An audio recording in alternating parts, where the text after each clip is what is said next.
show no benyebi na otie na so atra wadwene so it's media for Oko X and Akwaaba 981 X and Akwaaba 981 and face so Instagram no Akwaaba 98.1 Akwaaba 98.1 no Instagram no so kwa nkomo bia kete bia no obetu akogya no hom o messages na ka no betimi na fa 0242 0202 080242 0202 0207 5730 030207 573003 say your WhatsApp and as a number messages no obetime eda from the pam nyina ye bekenkan etime eda matim nyina transin e ofia semoso for Mr. Bona e ofia se Sasana Hussein Adam sa wa the tactical man Ocean Abekwame o nyina e ofia se Ritman Adaromenti show no Uremo our YouTube and Akwaaba 98.1 on YouTube Akwaaba 98.1 Sasana TikTok and also Akwaaba 98.1 FM Akwaaba 98.1 FM and Adaromenti show no okwa bakwenyebi na wahwe udu oso a na wachira wadwere so etimi e da famitin ade kofi adukpo de tagwane ne nsama ho de di ebre no yebewremo ewa amanane na amanane sam no bana ade nyina ade abra FIFA World Cup games no enu a de 4 games no etimi ekoso na nyansam ketwa enu a moya den ade ma Spain ewie no draw and is so boy and afi so Belgium se wie no otimi ebo 1-1 abra ni Egypt e de pem so ahomachi games ne betimi ekoso ehonsam ye de bama na na pem na de asawte no na otimi atisa no so na de 5 games no etwa so dendenia no nya sare ketokra ena ye hwe nim sempo Senegal ane France na de epem so non sombrem na kensene toja sofa sana ahwe se pro betu akowie ehonsam na na pem bona ade bama sano so sa no de 4 games awood of course ye wie no coaches after press no bebre na de di nkomo ana face na de 5 games na toja no pre-match conference awood timi akoso de nkomo ana mahodo na games no mo ebo no o ma de atoja de onsem ye de bama sasa na Tunisia form isoma jom coach kwan sempo otimi lose 5-1 ede ma my I friend Sweden is Rena Have ono ana isemi no ka se yetimi akofa na se onko na onko bo am abra World Cup no eguso ekoso ewo Mexico Canada sasa na years of a ne nyina ensama anope bona wade ebrenema so de eba ne se Brazil second game no one so ntimi mobi emfa emamo ene so nsam obeta anope ene se edancha after World Cup ensam no se no se bewremu awa summer transfer no ese German so ayese ne clubs ne abrem omo yesa ne sawodo se de be after World Cup no League Masters no eba so a o metimi abo na o metimi abo nie ehon komo nyina bona abo na wade ebra na nope ewa Akwaaba radio 98.1 sana so yamana ne nsam na Hussein Ocean AC nkonya ya de nkyeremu ne beto aso na ye wie nkyeremu ne wia na ya tiasifie afi sam no the senior national team the Black Stars of Ghana me no ka team no akopie mo Toronto Canada bonte so nyame ya domada wa channel 11 pm Ghana ya ne Panama ana de epem so na omokodu Toronto hono dia na ise Ghana for ayeso mo Toronto hono akoja mo airport no e de ato mo nim ya de onsem ya de bama enana pay e we Jumedian so Sasana John Mensah former Blasters player captain what say Blaster team now ready simple ombetimi aface o mabia e World Cup nyame ya domada wa kira ye boy first game no eno sensam obeti Sasana Thomas Day Patel sensam honorable Samuel Okoja to Ablakwa what din komo e de found dia na money is abana to so far send it ma kodu ehonsem ya de bama ana aface Ghana ye local window na ye say bie na Sanes na clubs na ye no na nyina aye nkoma hoda na pay ya baba na ya debra ye ne perfa pina so bedin komom I was sure no so na dia sauti no na otimi atepi aha Akwaaba radio 98.1 sana so non duba ye peje mu e da free to media no so bona eba na amana ne nsem no otimi e da mana sana so nyima kobi ma da roma na na pe omokra mu a oti ankasa akudie nsem no ye de edawasida eko e da ma remedy dental clinic o sebra ye be yo num na ha obi e wonum bia sa ha no yetimi eye de frase de be mframa na efra no ba no etimi ayehwam sa so ana Dr. Tachi Herbal Center wasi woni no aye so huna de no brane ma odro na diko ni pede no be wie no na woni ne huna de no na etimi efra so se de be a Ghana ye match o kira ye bo no otina TV na se ohwe bia go ne ba obetima hu ne ye eno sa edanche modi we Herbal Clinic wase ben kancha se fa ya de nyina be da no obama odro na otimi to ase kama etimi na ma wasi brekum obehu no e obranya kwakwanso Dr. Mosifie wa oben Alaje Zimbabwe na fie no duwa ozabetimi aka no na yare sa no no akwachi wodi home sa so na Buare Enterprise wase ben kancha se bra na beje subdrinks ahodo sa so na no sadanche mo na pese nsuo na nyina no obenya bi e de free Buare ko sa so na fridge Dr. Donto wasi World Cup so betima hwa mo netimi agya abra ye se TTV hu na hwe na drinks so egu fridge mo na aye nwunu kama edema eno aye fridge doctor fridge no one is betimi ase ne kama etimi edema Graceland Hardware Aluminium Sasra Glass Company Limited wase bra no beja danse no papa ne bi nansa pepepe ne ofie no wase awie eno sa edanche K Lovet Company Limited K Lovet Company Limited no aye bia aye so ba prepaid power no wazaka ntempa so se be network no ebetimi antira so kama etimi edema saso and Dr. Owusu Ocha Herbal Center number 1 Herbal Center e okroma wase fa ya debra o modro beto ase enko na za bebiem ana afi so kefo so Akwaaba Enterprise wase bra na danse na papa no na betobi oba yetofo bo ana ese yede ema ompewe na pede saso na suma wura sebe nkancha z bomode na fa ho boy kwani wafo na wodo no so pelo ahodo iso betimi atretrema yen na salon no yebetimi amobi saso ana brekum Unity Festival 2026 nyame ya doma 21st June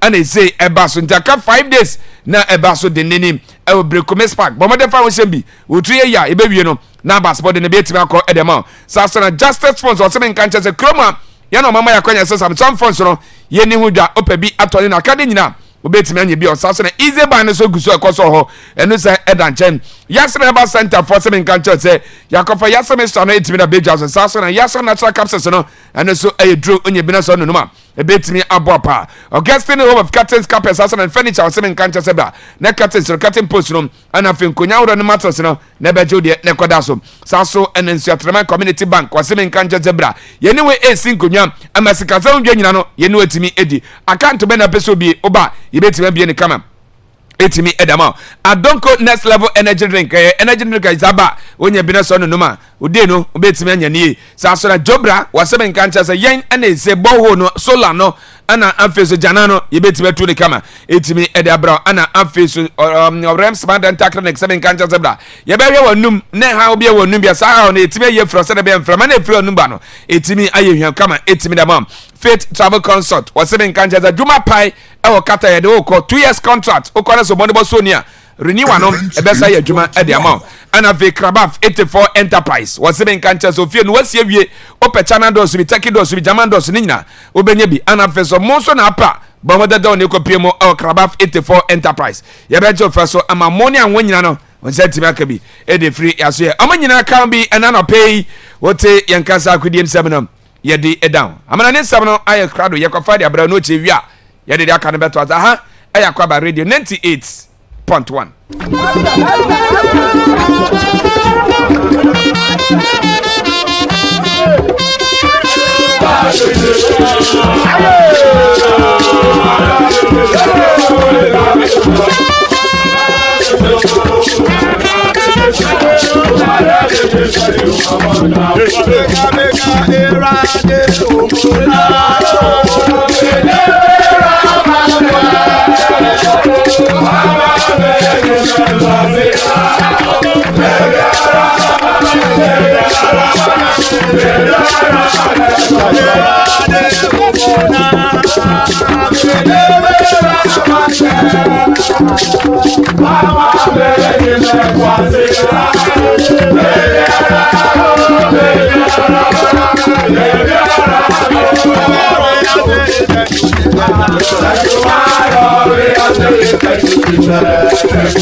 And I know pain so Brasia so say ye remuna amonone sama ye sakanom yade mamo ewa Akwaaba 98.1 so yade kan catch am say uramu ewa YouTube no so a show no air live for home Akwaaba radio brekum and answer Akwaaba 98.1 enti YouTube no so na no pay ho na okwa show no na no enso etimi aboama niam etimi atoto ye but before say abekọ no aseda and yade ema nwuma ku a and I no pay wo mu ekra ya same fosu company limited hesi se wutie me na upe enua e de abo danso anansa uye project bi na se ubehia enua fosu company limited mpanyfo se wodefo ni etro mo asoye uba obenya manzonia redwood akata cyber supply farm wawa odum chenchen ene asamfana no ukon ma obenya ni nyina bi na no nso etimi aboa ma niam upese ode ye no nso etimi aye upe size bi ti se 2x2 2x4 2x6 anansa ube 1x12 na no air fish about TNJ enua type ni bi mu pesilin batters no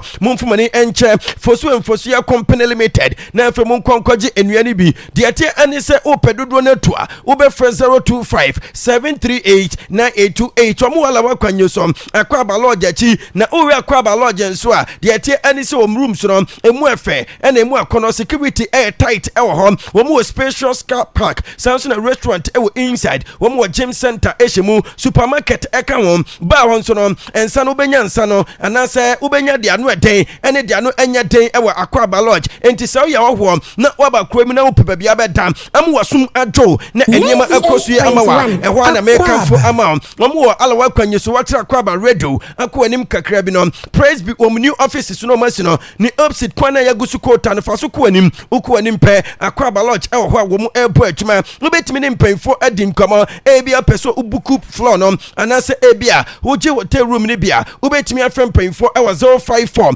1915111 anasa 0208393108 ano number yene painfo 18 komo ewa so original anti-barbering saloon enso eboa na original anti-same so be uti ama ho ayefa run about akesem ho Fidelity Bank na chi eno wo professional and qualified barbers wo mu aye adwuma na che enti experience ho mo pesa mo yi payment card anasa guys no mutre style bit say 3 steps half currency road rich any California cat no ni nyina no original ante so oba you ama ho ayefe na osese ontimi ema na adwuma mu ho na opeso oba babia wo say ye ofie anase wadwuma mu babia wo bia no ofra na obeba na afro aba be you ti kama pa no ofra no e 0546 843 282 eno number ye ne original ante 18 komo e so we any nyuma ko bi mu atise si woman limited WS Bet Samsung and Maya Chemist Limited new CBG mobile app no and face no Adford Frozen Foods nyuma kwa wo mu ekwa yase ena no pay yade mu eko enkrofama so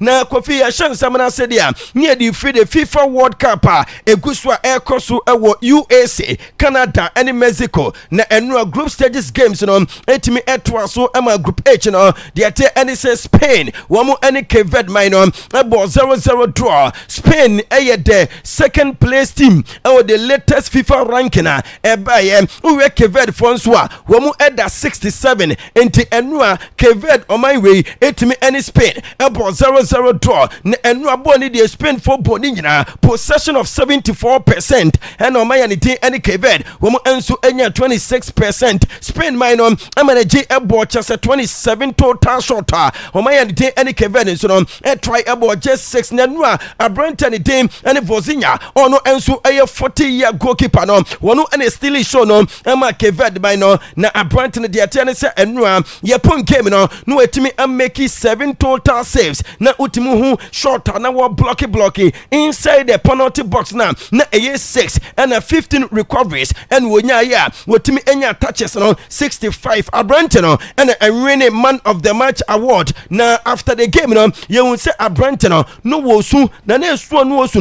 no bia adwen wa wante aseɛ ɛno na nsɛntwerɛfoɔ ɛne aberante no ɛdi nkɔmmɔ ɛna wɔde ba bɛto dwa sɛ wɔsunyɛ after the game because wɔno no ne nana ɛna ɛraise ne up abera no wɔyɛ akora nanso ɛnɛ wowɛ ne nana mu a ɛnyɛ adeɛ so ɔmo te ase because ɛnkyɛ koraa wɔn atwa ɔmo ani arɛban ne maame nso a nka wɔwɛ ne mu sɛ nka obɛtumi adi n'akyi aba world cup n'ase no because of visa issues ɛne sikasɛm nti no wɔn ɛntumi amiti on time a ne maame ɛni wɔn nti wɔkae saa nneɛma no nyinaa na ɛha no wɔso wɔkae paa sɛ at the time a na ɔwɔ 25 years no na wɔsi sɛ nwura nanso na ne dream ɛne ne motive no ɛte sɛ Lennon Messi obi a sabi dane ta nyina no wɔ fight for ne dream nti ɔno no ɛnɛ so wɔtumi reach ne dream by playing against European Championship no wɔkipu clean sheet at the age of 40 and ɛne na kyɛ sɛ ɛyɛ aseda ɛna ɔno nso ɛde bɛda obi bia wɔ support no na Kofi after nwura game no aberante no ɛtumi move from 50k followers on Instagram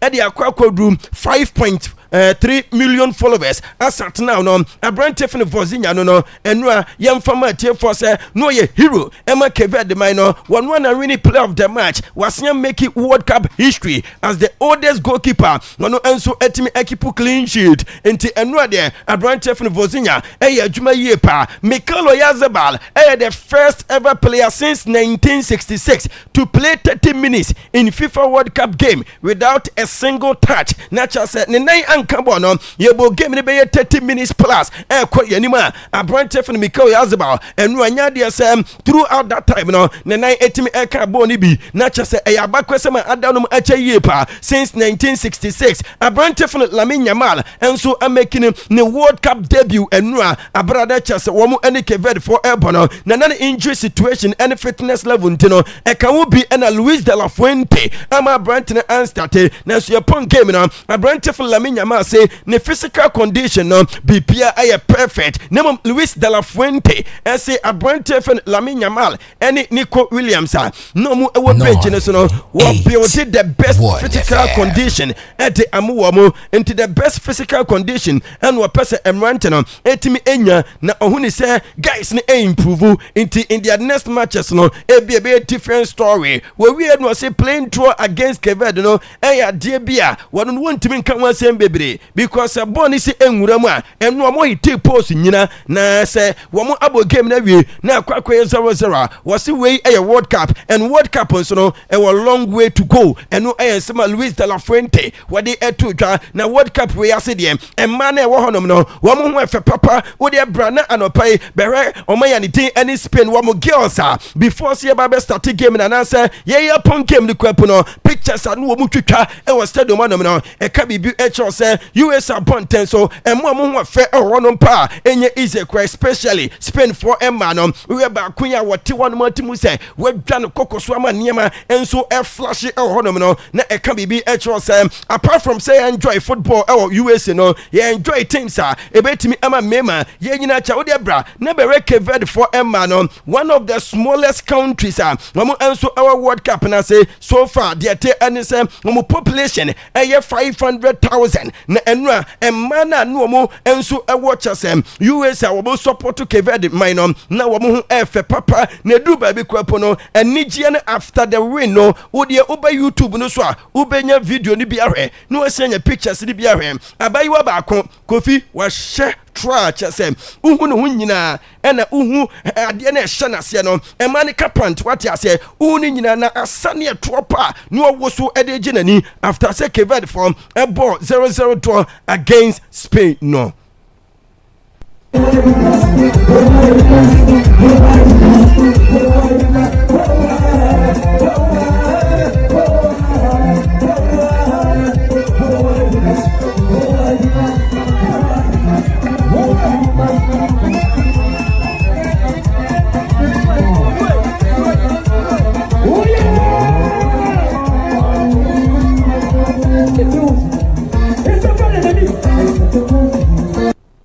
enti eno eya nichi ana Cape minor womu ewuobu na asane de na ano dem papa na after the game no ye bi say Cape supporters ne say womu first game World Cup no mu womu anya 0-0 draw against one of the powerhouse of European football no Spain minor e dey asem no mbeka womu so mani age papa after this particular game no You guys drew against Spain. And you told me today that we were going to play against Spain. I think just making it to the World Cup was already enough. To get a result against one of the biggest teams in the world, it's indescribable. It's amazing, amazing. I just want to know how the feeling is right now, how the experience has been for you guys here in Atlanta. This is unbelievable. This is a thing I never experienced in my life. First time I'm in a World Cup and tie with the Spain. I never expect that to see in the age of 52. Today for me is the best day of my life. It's been a long day. Long time coming. To be honest with you, growing up in Cape Verde, I never thought I would see this moment in my lifetime, as I'm getting emotional. But we did it. We did it. And with a lot of heart, with a lot of work. It's been quiet some time, we've been good. I also live in soccer. Enti eno some of Cape supporters no and yete womun kanso womun so echo manager after the 0-0 draw womun ebo etia Spain man in the same group H no Saudi Arabia and anadwo womun and Uruguay ebo 1-1 draw na Uruguay are recorded the highest shot tally in a single World Cup half since East Germany womun enso edia omoyeye in 1974 womun ebo 22 shot and watch us a first half mu na mame fama tie for say eno Uruguay for no performance wo mu tan na tina wo mu ya shot no in first half no 24 na no ye pa nemom eno abo na wo mu ebo ye no abrantie fe no Federico Valverde wono energy player of the match award in omayani tin any Uruguay any Saudi Arabia match no na abrantie fe no Maxi Araujo ababe the first Uruguay to score on his World Cup debut since Diego Forlan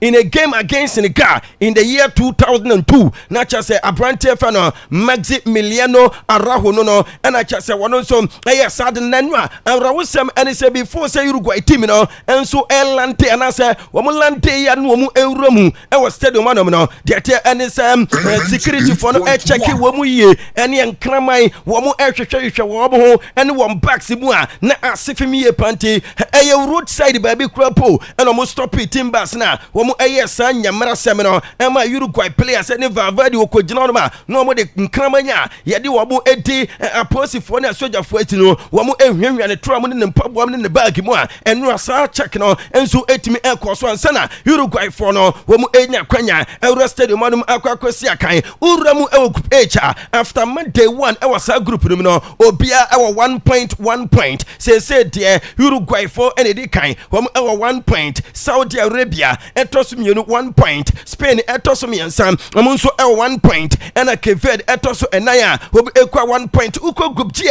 enu the Red Devils of Belgium womo enso any the Pharaohs of Egypt ebo 1-1 draw enu Abrantefin Emal Ashaw and the team ebo first goal on the 19th minute ema the Egyptian national team and Abrantefin Mohamed Hardy enso ekobo on goal 66 minutes ema game no ekoya 1-1 will be entimi enim kunim ewo ho Zico. Salah. It's a good ball. Sure! That's a brilliant finish! Imam Ashur! And what a way to score his first ever international goal!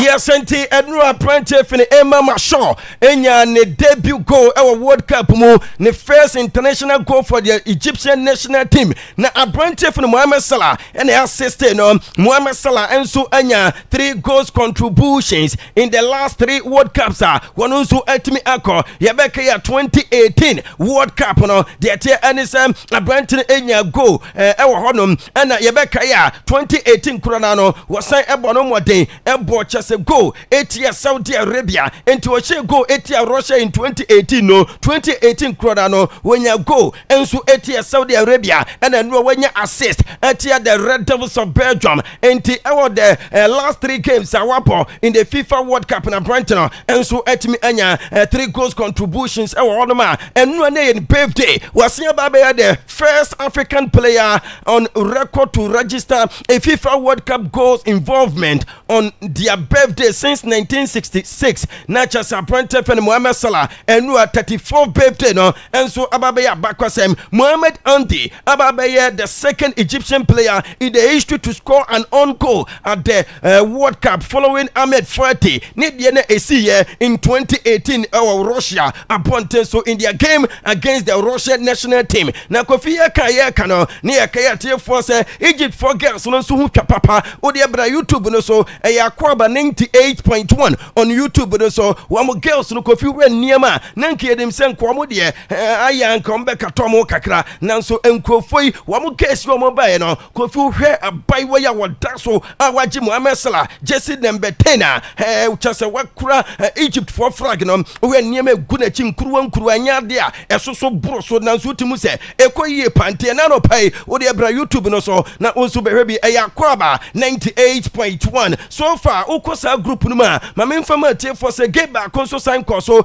anwachi ema Iran wamo any New Zealand ebo 2-2 draw abranta no enso ejina mum ema maya ne team any New Zealander wono enso etimi ebo go no adi nkobo bebre akansam adi afa wamo game no say for them to get this 2-2 draw no eya de bia wamo so no wamo ani etimi age wiye pa wamo etanya nkopon se abranta ne team any just wono any boss are two important goals no ema New Zealander wamo enso etimi ebo 2-2 draw ene niema enso ekosu emu wamo so far ewo group G no New Zealand enso edikan wamo ewo 1 point ewo ho Iran etosu mienu 1 point Belgium etosu miansa wamo so 1 point and the Pharaohs of Egypt enso etosu enaya wamo ewo 1 point intedua 4 games ni nyina no enya de ese enya win ewo mo ni nyina e draw ye Spain and Cape Verde ebo 0-0 draw Belgium and Egypt ebo 1-1 draw Saudi Arabia and Uruguay ebo 1-1 draw and Iran enso and New Zealand about 2-2 draw and 4 draw in World Cup day for the first time since 15th June 1958 and 68 years record set on World Cup match day na ebia yabo different matches na ni nyina ama ya draw no ebi NC da na so far tournament statistics are ewobuno 16 games na 16 games no yanya 46 matches in terms of a game bia no yetimi enya 2 or more goals so far supporters are womu awramu ewo 16 matches na kwakore no 1,028,429 spectators and akwakore in a single game bia no yetimi enya 64,277 per game na chase utumu se World Cup we no supporters ne papa top scorer Brante Fano Kai Havertz wosia kan ema the diamond shaft of Germany washe 2 goals one year Brante Fano Elijah Just enso ewo New Zealand wabo 2 goals after Sweden na Brante Fano Yashin Ayari wa Sweden wabo 2 goals amu wabo and a Florent Blancan enso abo 2 ama United States of America and ano pay de nyina enso ema mo so far country wanya corners dodo pa no Uruguay wamo anya 14 corners Spain anya 11 and Switzerland anya 10 yellow cards no so no Paraguay and Adidito wamo anya 5 yellow cards Bosnia and Herzegovina wamo so anya 3 and Ivory Coast anya 3 South Africa and o made red cards dodo pa and wamo adi 2 red cards e wo honma ya didi nyina ema mo Tunisia fonso asaka wom coach after Sweden ebo mo 5-1 no and pay their mate and it's a Javier Renard and you bia and we are the Tunisian national team no obakwa kwato so World Cup na say na yaka World Cup in San Simon and the games no air so 7 p.m. France and Senegal ebebo New York New Jersey Stadium New Jersey United States of America and the dread na Paul Pogba akwa France minor hotel room one motivate obo ahead of game ebekoso and utumu say Senegal for na niabre the lines of Sadio Mane mu and ya Brante Fano chasem Edouard Mendy mu nyina no any Ireland Brante Fano Liman Ndiaye mu nyina and so prepare for this particular game but we papa ni tin and so any did the champa and Brante do ba ko and likely so be so mo no McMinion in goal post Brante Fano Jus Conde Sansuna William Saliba Deo Opemekano Brante Fano Lucas Hernandez enso ebechina mu afei Olorian Tromene yɛwɛ ne bu sɛ abrante ne sɛ biribi ansesa wɔba start ɛwɔ mfimfini Adran Rabiot Michael Olise Desire Doué Osman Dembele ɛne Kylian Mbappe ɛyɛ mmerante eruba ko a sɛ biribi ansesa wɔn ɛbɛ start game no ɛde ama the French national team African champions ɛyɛ Senegal abrante fene Diaw ɛbɛyɛ goalkeeper Crepin Diata sa ɛbɛgyina mu Niakate Diouf Sanson abrante fene sa ɛbɛgyina mfimfini Kamara na kyase owura mu ɛwɔ Senegal wɔn setup no ma Safo ne Dawson ɛna abrante fene Diarra Mane ɛne Nicolas Jackson ɛyɛ mmerante eruba ko a sɛ biribi ansesa bɛ start game no ɛde ama the Senegalese national team Iraq for wɔn nso 10 p.m. wɔn ɛne Norway ɛnɛ Erling Haaland ɛbɛ making a debut ɛwɔ World Cup no wɔne Martin Odegaard ɛwɔ Boston Stadium ɛwɔ Massachusetts USA abɔnten so yɛ expect supporters about 64,146 wɔn bɛ wura mu ɛwɔ Boston Stadium na ɛnɛ wɔn akɔkɔ game ni bi but ahomakyere games ne ɛbɛ toa so Argentina ɛne Algeria ɛbɛbɔ 1 a.m. a yɛ match bia no ɛnso ɛbɛ den paa saa match na ɛnɛ Kofi Tago ne mu bɛ siri pɛpɛpɛ kan dadabo Austria wɔn enso ɛne Jordan ɛbɛbɔ na afei Portugal wɔn ɛne DR Congo akɔ akɔhyia saa match no ɛbɛkɔ so 5 p.m. na afei England ɛne Croatia abɔ ɔkyena 8 p.m. na ɔkyena 11 p.m. no wura mu a ɛwɔ Toronto US abɔnten so the Black Stars of Ghana ɛne Panama ɛna ɛkɔ akɔhyia Swedish referee Glenn Nebeck ɛna ɛkɔ akɔgyina mfimfini na ɔno nso handle game no aberante fini Guillermo Ochoa ɛyɛ goalkeeper ɛma the Mexican national team wɔka squad no ho World Cup na ase na aberante ɛdi nkɔmɔ wɔse once the World Cup is over I no longer see a point in playing football international World Cup no ɛbɛ wie ya wɔno Ochoa over 40 years ohun mfaso bia obenya for simple no besi akan ewo football mu bio enti so obi eka say ya e kire say after the 2026 World Cup no wono so any football etun kwanta wo mo apai na abrante no wo kono obehia Donald Trump and a celebrate World Cup trophy no with him ana because say FIFA for aye ne say oman A anaso oman B and eje World Cup na papa ni dey any Donald Trump any omo ebe lift World Cup trophy no abomu to say the FIFA Club World Cup Rhys James abere Chelsea eji no enti Donald Trump ebeka the winning team ho amamo left the FIFA World Cup trophy no eno confirmation FIFA wo asoye eba Lionel Messi anadwi the amazing and say likely so betimi start game no and am the Argentine national team Lionel Scaloni confirm say abrante fano Julian Alvarez and so fit and ready for this particular game where we no say Emiliano Martinez is fine, he is available and ready to play tomorrow and no sema Lionel Scaloni what they eto Nicolas Otamendi and so mo Argentina na Argentina national team no who see akan amwo a who ni bibia sempo no who be compete for the best until wo so mo defending champions there na so mo ba for this particular title was some be give all na for omo ade age World Cup no na o say we and the last World Cup until anwodim bia e what so di wuram no what the be wuram name so no wo second game at Brazil for bebo eti Haiti no the mate and Sabrant no enya de so betimi ensi akan ye wuram e crop stories na wuram a Madrid wo presidential candidate wo koya wo place second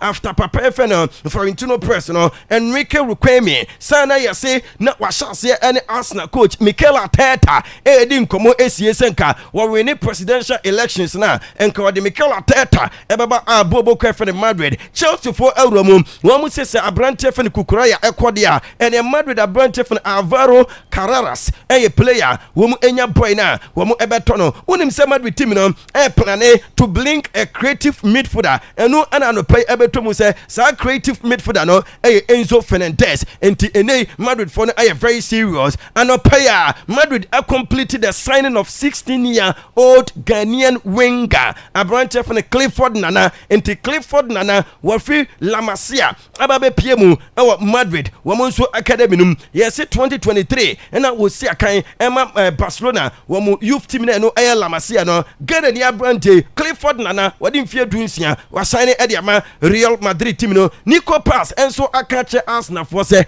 enya de se wobedwan ni wo mo nanka Arsenal for no waso prefer so be adwuma ama Cesc Fabregas enti onu kropo akache Madrid for ne se won pese wobedwan ni wo mo Manchester United team no se Ruben Amorim ene wo mo confirm ne se wasane ede ama AC Milan and on be save compensation of 8 to 9 million pounds and no air kakra if on me Antonio Rudiger official on also assigning new Real Madrid contract valid until June 2027 Brantino and check announcement Tottenham team no and Swania Bra wamu 18 come with Sandro Tonali yase Roberto Di Serbi ono a coach Emma Tottenham team no and see when Brantino pe but we shouldn't forget say Man City and Arsenal munyina pushing for Newcastle midfielder an Italian guy Sandro Tonali and Rosam and say ene and have the buy option clause na share Barcelona and Manchester United dollar fra Marcus Rashford hono sa 30 million euros no and ana twi and a bear spy yedi kan confirm amam say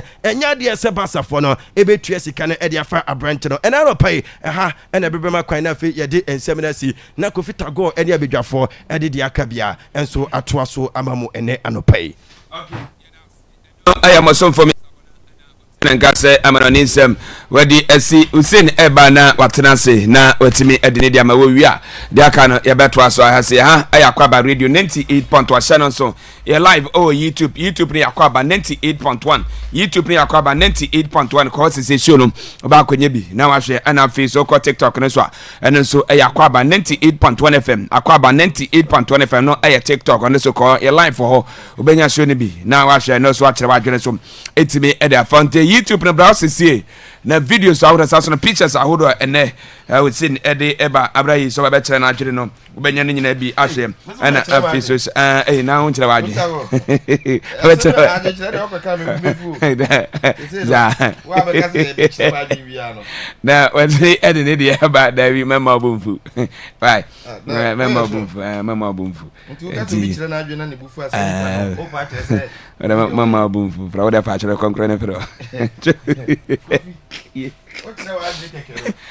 oda mama obumfu why nti yankwe na we say mfa ne dia mara wo wia ocean eba after ocean na ya tiasim na afisam no ya timi ede aba nti o ka de asemebo da bi empasem biamba ma kire madwen hey machire madwen empasem biamba yo se bibia boko de o ko fita go bibia hebo okay ya da nyame asese bibia boko sa so ho ye nyame adom yaba yaba yedwuma yaba se ne yaba kwensi bi shembuto na hwe mi ya me bia na o de sifuma ko dabi na no 98.1 Obi nyina bo ya bet no share one why mama ni na waka kra e wa homa trofo no so ma yencha tira na no pi tira do okay we che tira mu ya mu ko pebanku bi ni why okay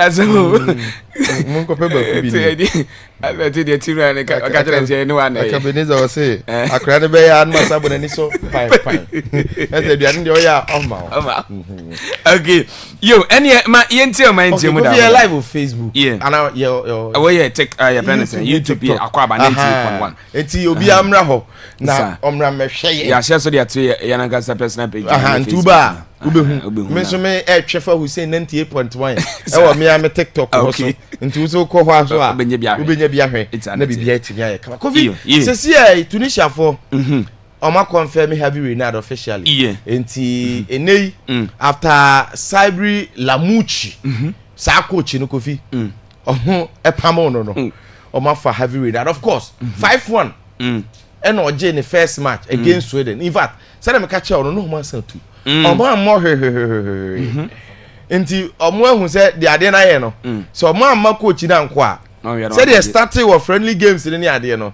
I hear World Cup no 1 point kro munya. Enti ye particularly for yemu Africans because omo na egu yanimu ase what I say it is omo appointed Harvey Renard who is a top coach and minim say other teams no aka omo na Tunisia one match they know say omo appointing new coach Harvey Renard or a top and they have to be very very careful and Harvey Renard no or bring confidence and again mysterious jobs be say no pe on say ono asa na why no ho enti yehwe de betimi afiri ma ba no kofi yehwe ne ye wa ha na teams ne pempam coach tournament na se a all of a sudden no mbo na sesa yes na fe omo body obeka say nyomo last example Cote d'Ivoire obo first match no saki coach say hey yes before there be call omo beje AFCON no yeah and a tasi or tournament ase enti Tunisia for na sesa coach yehwe omo yi okay now to the main assignment you see the 40-year-old goalkeeper Vozinha will be the oldest goalkeeper in the history of the World Cup. Very goalkeeper no to keep a clean sheet. Wow. Na in fact, and no goalkeeper ne can say be my real hoye.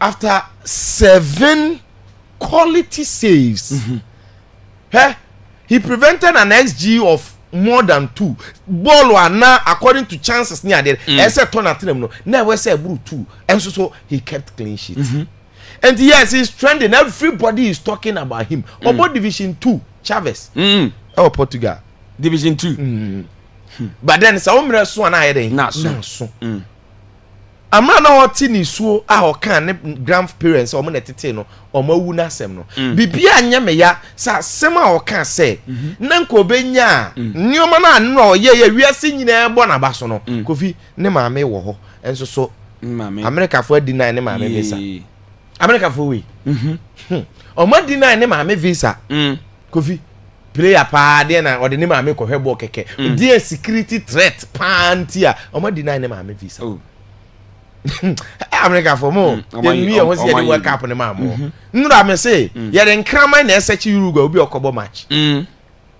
mpese me come nsem ni too much o kan waje Iran almost say after on bebo match the FIFA president true say oba ho eh sorry oba ho e be power match o say because football mret ya say Ghana akwase wa ha obe da ma we team travel more than 5 hours they traveled more than 5 hours mo ba am be ball one go be that welcome into Iran for the bibia ke say mo mra de enyim free na mo nko oh ye nya de ne sa hwe keeper ya semi nanka into Ronaldo maame e be hwe nani a obe bo nani akọ obe ka say o mane ma Vozina ni maame de o manama it was any apa bia na the documents so na isi different country documents boy in the first time to kwani say bia o ma make papers no na making na papers dey na dey papers no nye process no be afa so ko na process no Kofi America for you no ma say no process why ya question questions event me anyina no you don't want say no process why nye hwe nti akra na re ho sem no say obenya nka ne maame o but aja visa issue yeah man maame amma onya man of the match and the ratings near 9.0 that was great in fact he did well you see me cast all me so na so oh ne say Instagram followers na skyrocket no me dey said that be the female journalist no because it was out of nowhere and obiza na say oh here see you followers here say because we be ball na 50,000 and lady ne dey chere say almost 2 million now. Wow. Nobody say, wow. That is massive. And because it was also done in English and in common omudi and a man oh and a yen follow because people follow what we call sensationalism. And the name say I made the new trending. Time be obi e kwacha say the followers drew say Kofi now 5.9 close to 6 million sorry. And nemre na aso because at the age of 40 the nanka football they about we ya ma Benjamin Ansare na mpanimfo yi ana ya kra ya be no anyini after the majatu because they say 44 na ya but that was just by the way Kofi any match ni mu nkomo enra me can say be after the game say we a drawn game we Kevede say celebrate it say win because against Spain against almost all us because say Spain can not be ball draw no Kofi na 15 us Omo be ball no man Spain 1.03 na nkofo no mo ni 9 kra nka me mo sa omo queen say me catch am say this World Cup wouldn't say why a long bet at team because surprises ne upsets no back of we be share France be share we be su enti eno a na Cabo Verde for no kofi omo eye no in fact game no be chance ne say you national team your passion and commitment ne boa national anthem no the way not players na fan work e be na Japan for no show you can see say ne omo you ready say regardless of the opponent they are coming to fight and you see omo ni ball ne bobanko for end time here you always look at how small their country is 500,000 omo ma ho fe na ye yi omo pictures eba again omo qualify for omo first World Cup they are the 10th smallest country. I mean these are the things that we always talk about but ye yi actually free omo ni more you heard that tactics you defend it deep and with that deep no mo defend it you know it takes players who are extra disciplined. Think about it, they were so close to the levels as what the picture ni be to so e be spend 10 players ni nyina ejina omo final third o but throughout the 90 minutes omo ye one foul omo kuto omo adwene omo aba o here omo metwa because onim say why that the lami yama abam chese omo metwe na mentwa ni kwa abam omo ntwa da but obeje ball no omo be yekle omo ho so edene nti so omo di Spain for no kobe 80 to 80 FIFA no omo atete omo counter eno no omo nya ba ko pe anhye that was the plan say enkomo duru ho na counter attack no omo ni players omo speed komo players omo speed komo counter ne be fa because Spain for super high line no na work you see I drew baby who Spain coach na ni ma utu say frustration ba camp ho omo no omo technical team na chiro obi ehu de onye because omo exhausted all I mean like the was omo ye bia it's still not working out and Lami Hunto no kra brabol num Nico Williams brabol num said the be ya omo be stretch omo wide no omo hwe say e be bie omo say da. You see my problem with the Spanish coach with this very game they say or start Oyazaba me who say Oyazaba record be aba 30 minutes nan kabo brofone say Mikel Oyazaba is the first player on record since 1966 here in England World Cup no to play first 30 minutes of a World Cup match without touching the ball. One simple first 30 minutes then kabo and you see I don't blame the player at all Kofi eh then na yan kabo or a striker or expected feed from where the creators minim say me boa say who Rodri who Pedri who Olmo who ayi Gavinum na yan kabo a Kofi ada na me ko blame Oyazaba no mo na say the ball na ba enti me blame Oyazaba but my problem with the coach is say na say odi Mikel Merino so I fit there. Yes. So I fit there next one the next time because I want to oye training. Do you know next one oyi Oyazaba or the Merino ba. Who nim dey dia? He Mikel Merino ne Arsenal ni nyina. Even though I me for that no team bo force. Spain ho krobo. Spain for no mo team bo cross so. Omo perform and the time omo say Cape Verde for na yere form ho nyina. Na say omo pe obi a omo betima ye crosses afasoro na odi ne tiabo. And that was the profile they were lacking. Mikel Merino, you fit no, or you available. Kofi, next or bad game.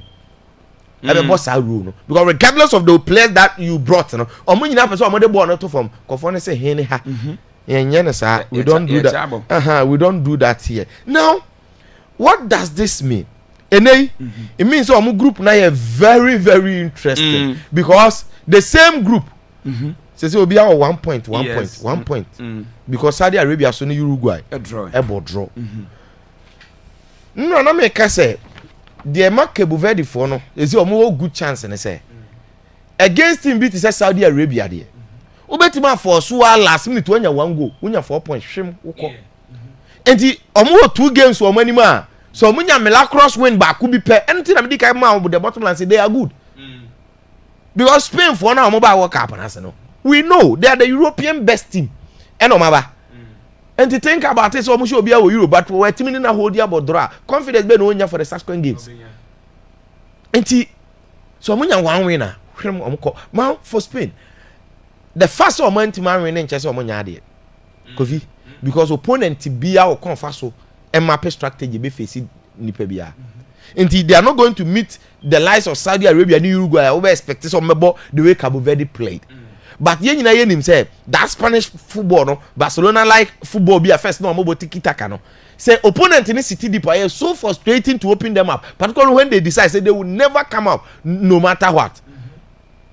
And me ko post you say so far so good omo bomb after 20 minutes obi say any they should come out e chese omo miem when I say ono ni miem na na also for kwajai and be opponent be biem and then Spain for no be in fact I think she say for Spain just that they have to be careful say them ko for to omo as omo na ebeje World Cup omo na edidi omo trim omo because since omo je World Cup matches omo we na trepe from 2010 be seen and the omo shut down show bibia just the Euros no omo je na and am Crawford omo ka the favorites no and yes bibia say they can still go ahead of course na me nim say big team bia lose so we for Argentina example no in the Spain for crab ball draw no mo use kakra say Argentina for crab Saudi Arabia will lose obeje World Cup and for now no every excuse is acceptable because you call bia and they have to learn from that De La Fuente ono nim say wa anyere ne ho a ombe yi na di so Arsenal keeper na anya number 1 Unai Simons and them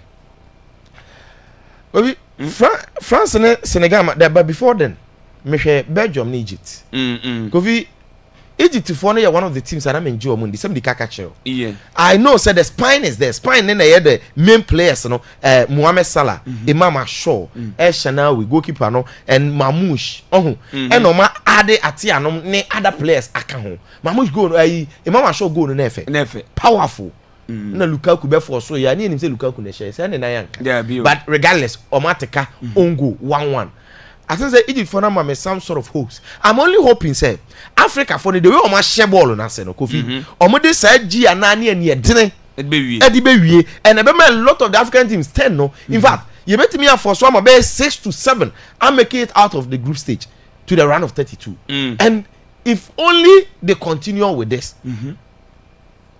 Until so far on my idea pa anyasem keto now. France and Senegal match near 7 p.m.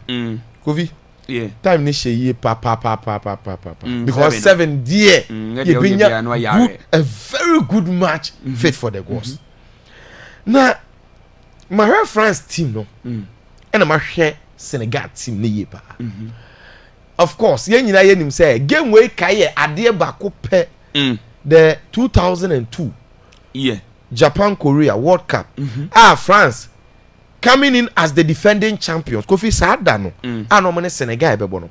The articles anchor for Troye. Ebi kura ka say Senegal ti mi France na nyame ni wiase. Ye pon ya Papi Bouba Diop 1-0. France na no wo Thierry Henry.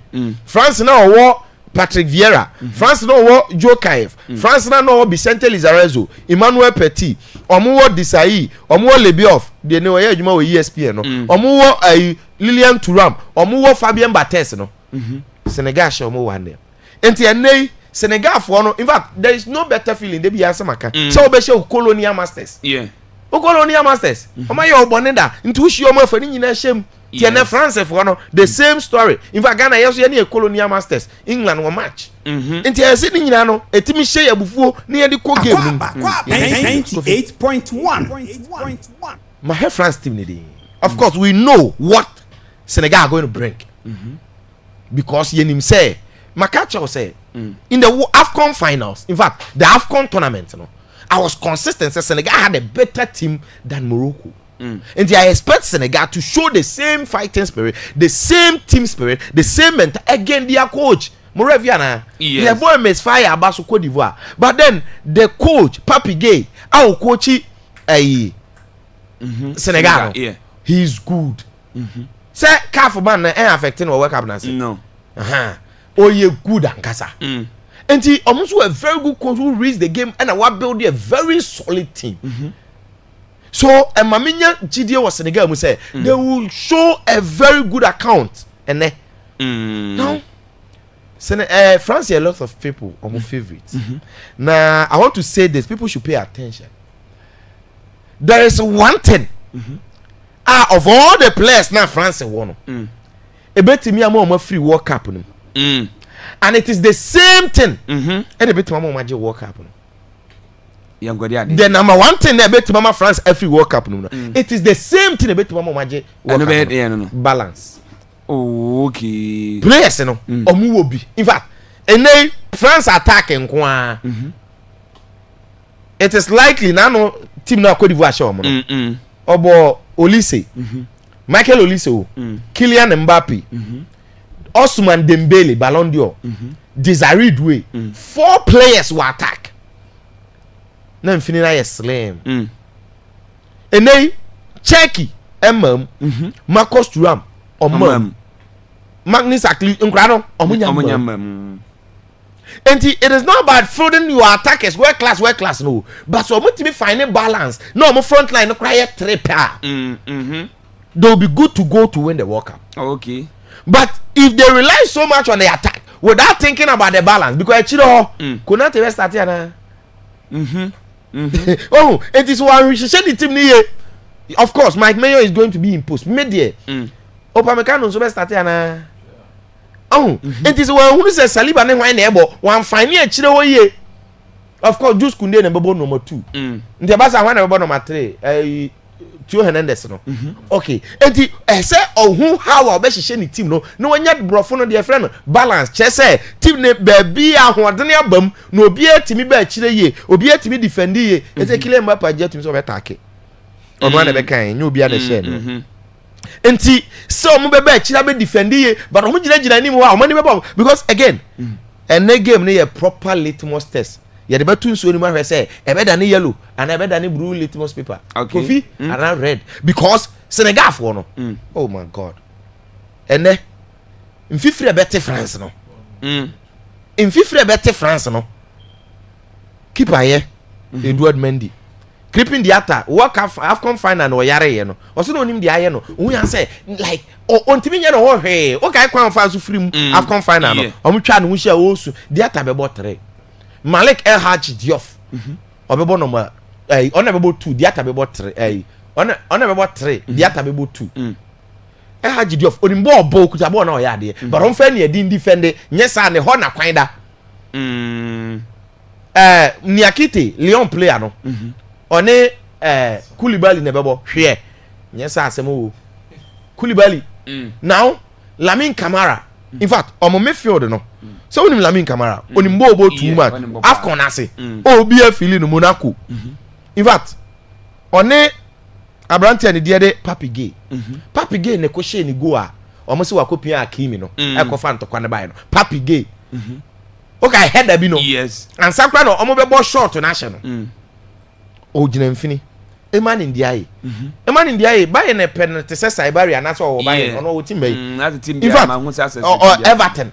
Ono so yes buy any top teams ni nyina pe no. Oni ball no ball number 10. Ombebo of course. Ismail Assar. Nicholas Jackson. Sadio Mane. Almost BM 4-2-3-1 to say France dey na. Enti say dey here Morocco, Brazil 4-2-3-1, 4-2-3-1. And we say game ni KG. Now game no quality football no. France should be prepared because there's one thing that I can tell you from the angle of Senegal say more balance. Senegal they don't suffer more balance. More defending ye. Midfield and any attack the way they come back and the money no. In the national colors, and they should be very aware because Senegal got mentality at this moment to do everything. Okay. I'm only sending this question because if we are sitting in a referee say Africa for say mentality that's first round boy against Europeans and until you are going to face an opponent that will come at you fairly squarely. The France should be aware. Okay. Because minim say tabloids and any idea per headlines say France be sharpon no more church articles akese me boa na Mbappe nya goals but for that to happen they don't know. Okay. Kofi? Yeah. Argentina, the defending champions. And almost go against an African opponent. Yeah, Algeria. I'm giving you a match 1 a.m. Na ebe koso Kansas City. Na in fact, according to TYC, almost Messi fully fit. Ti Messi be ginem na wasi akai. In fact, so be kai last World Cup I fear here. I was one of the people no Argentina achieved so well because me predicted before the World Cup Argentina never. Yeah. I've worked the Scalonita project, Lionel Scaloni prior to the World Cup again the unbeaten run of 32 that was eventually stopped by Saudi Arabia. Still, Mekato said the quality they possesses. Any team now will be or the Belgium World Cup. But I'm the same person. I may say, me who Argentina, yeah, despite again, almost winning Copa America, no, the last edition or more. But and for ye mubi I say yenya doubt the Argentina say team name the last team never Belgium World Cup they might not go all the way to win the World Cup. No, we are expecting to see a lot from this Argentine side. Okay. And yes, it's good. Messi is fit. Now we will want to see. Say, will we see the same Messi as a friendly match? And as soon World Cup. You be with the same Messi. And now say, this time round, agency Messi might not give us as the previous. Because the previous World Cup, the other year the soccer rules of Australia, the other year Netherlands, the other year Mexico. Any final no crack again because we shouldn't. Mbappe yes did well overshadow Obia in the final, but we shouldn't forget about Messi's contribution in the finals as well. One of the match awards so and we should all know say Ampa Messi everything Argentina sa and now on Momo. But then there was one thing that we spoke about 4 years ago. Kofi Hassan Reke. Omoba World Cup. Now ideally Lautaro Martinez never started number 9. So okay. Yeah. But he was injured. And now Julian Alvarez be revelation. Yeah. Now Martinez is back. Now in the team, Martinez is a regular starter. And the so I'm also help balance here. Thiago Amada bo na obo na. So started. Messi so be den. So be started into front and Alvarez so be bo he. What I say? Because if it is not about balance, ekoye names are. Just say started both Lautaro Martinez and Alvarez. Think about this, Alvarez started so free bench here. What I say? Obi Odo Magic World Cup. Now Lautaro Martinez, now he's going to start. Oh yeah, we started. What I say? Until now, Argentina coach, you know, he needs balls. Yes, of course, the me for no McAllister ni for Obebo. Enzo Fernandez Obebo. Messi bodyguard no, still just Obo. Rodrigo. No, Rodrigo the boy, Obo.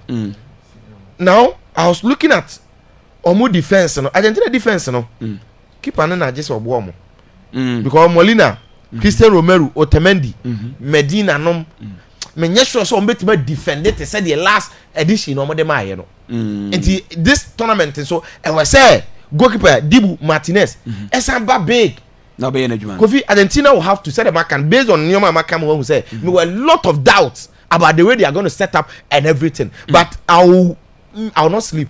Okay. I'll make sure I watch this game and make sure say I see all the things that I'm going to see because Algeria I don't know why but if you've monitored or pre-match news I don't know why they are confident they say no be Argentina Kofi almost draw I don't know why they are so confident say Argentina and I want to see why. Yes, I mean Guru good goal scorer good no be ball 9 obo OGC nis this is I mean Guru saying okay Ryan Mahrez.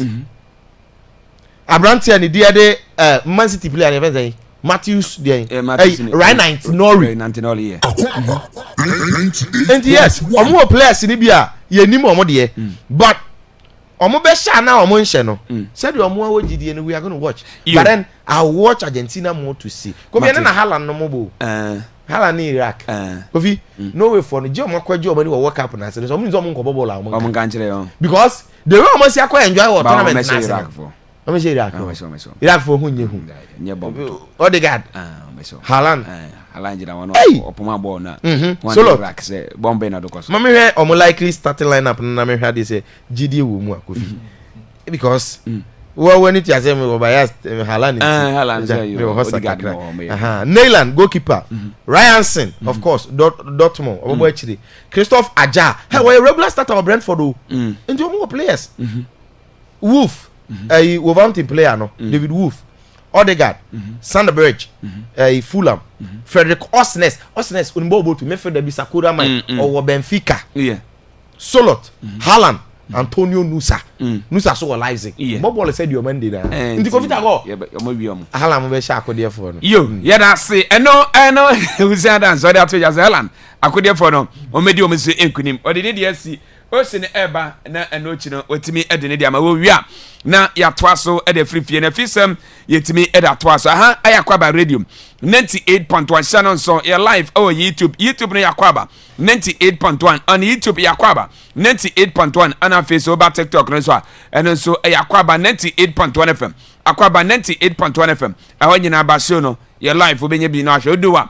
na wa kire wa dwene so 8 minute for nyina no ya bekenkan 8 minute ma bra no pay ya besin konya de dwumedie no ya de ebro na ya brantem na ja so ya akokwasa no next time better every time no nti mama extra time better cooling break we dey cooling break bi yeni enye konsu bi ehun na bi no vem na de free ba ya pass avem na wura asi ade vem na fifie ba wa kwa set 1 ade wa boko ade yeso ko eya na heavy na ba wa se teacher ni na o training no teacher ni akoto ayo ne school mo ne be na me dia yam ade na wo se no me se no no wa na ko post anya wa na ko post ya na wa se me post ya na no trese me se no na opposition kata so o feeling me feeling bi na on feeling anga ise wa na sibu oso dia mo de me di ebe bata wa no se pa wa no se me hu mfo na me ka se wa Papa we Yesu Kristo classmate we no. Boni be na me dia ye no.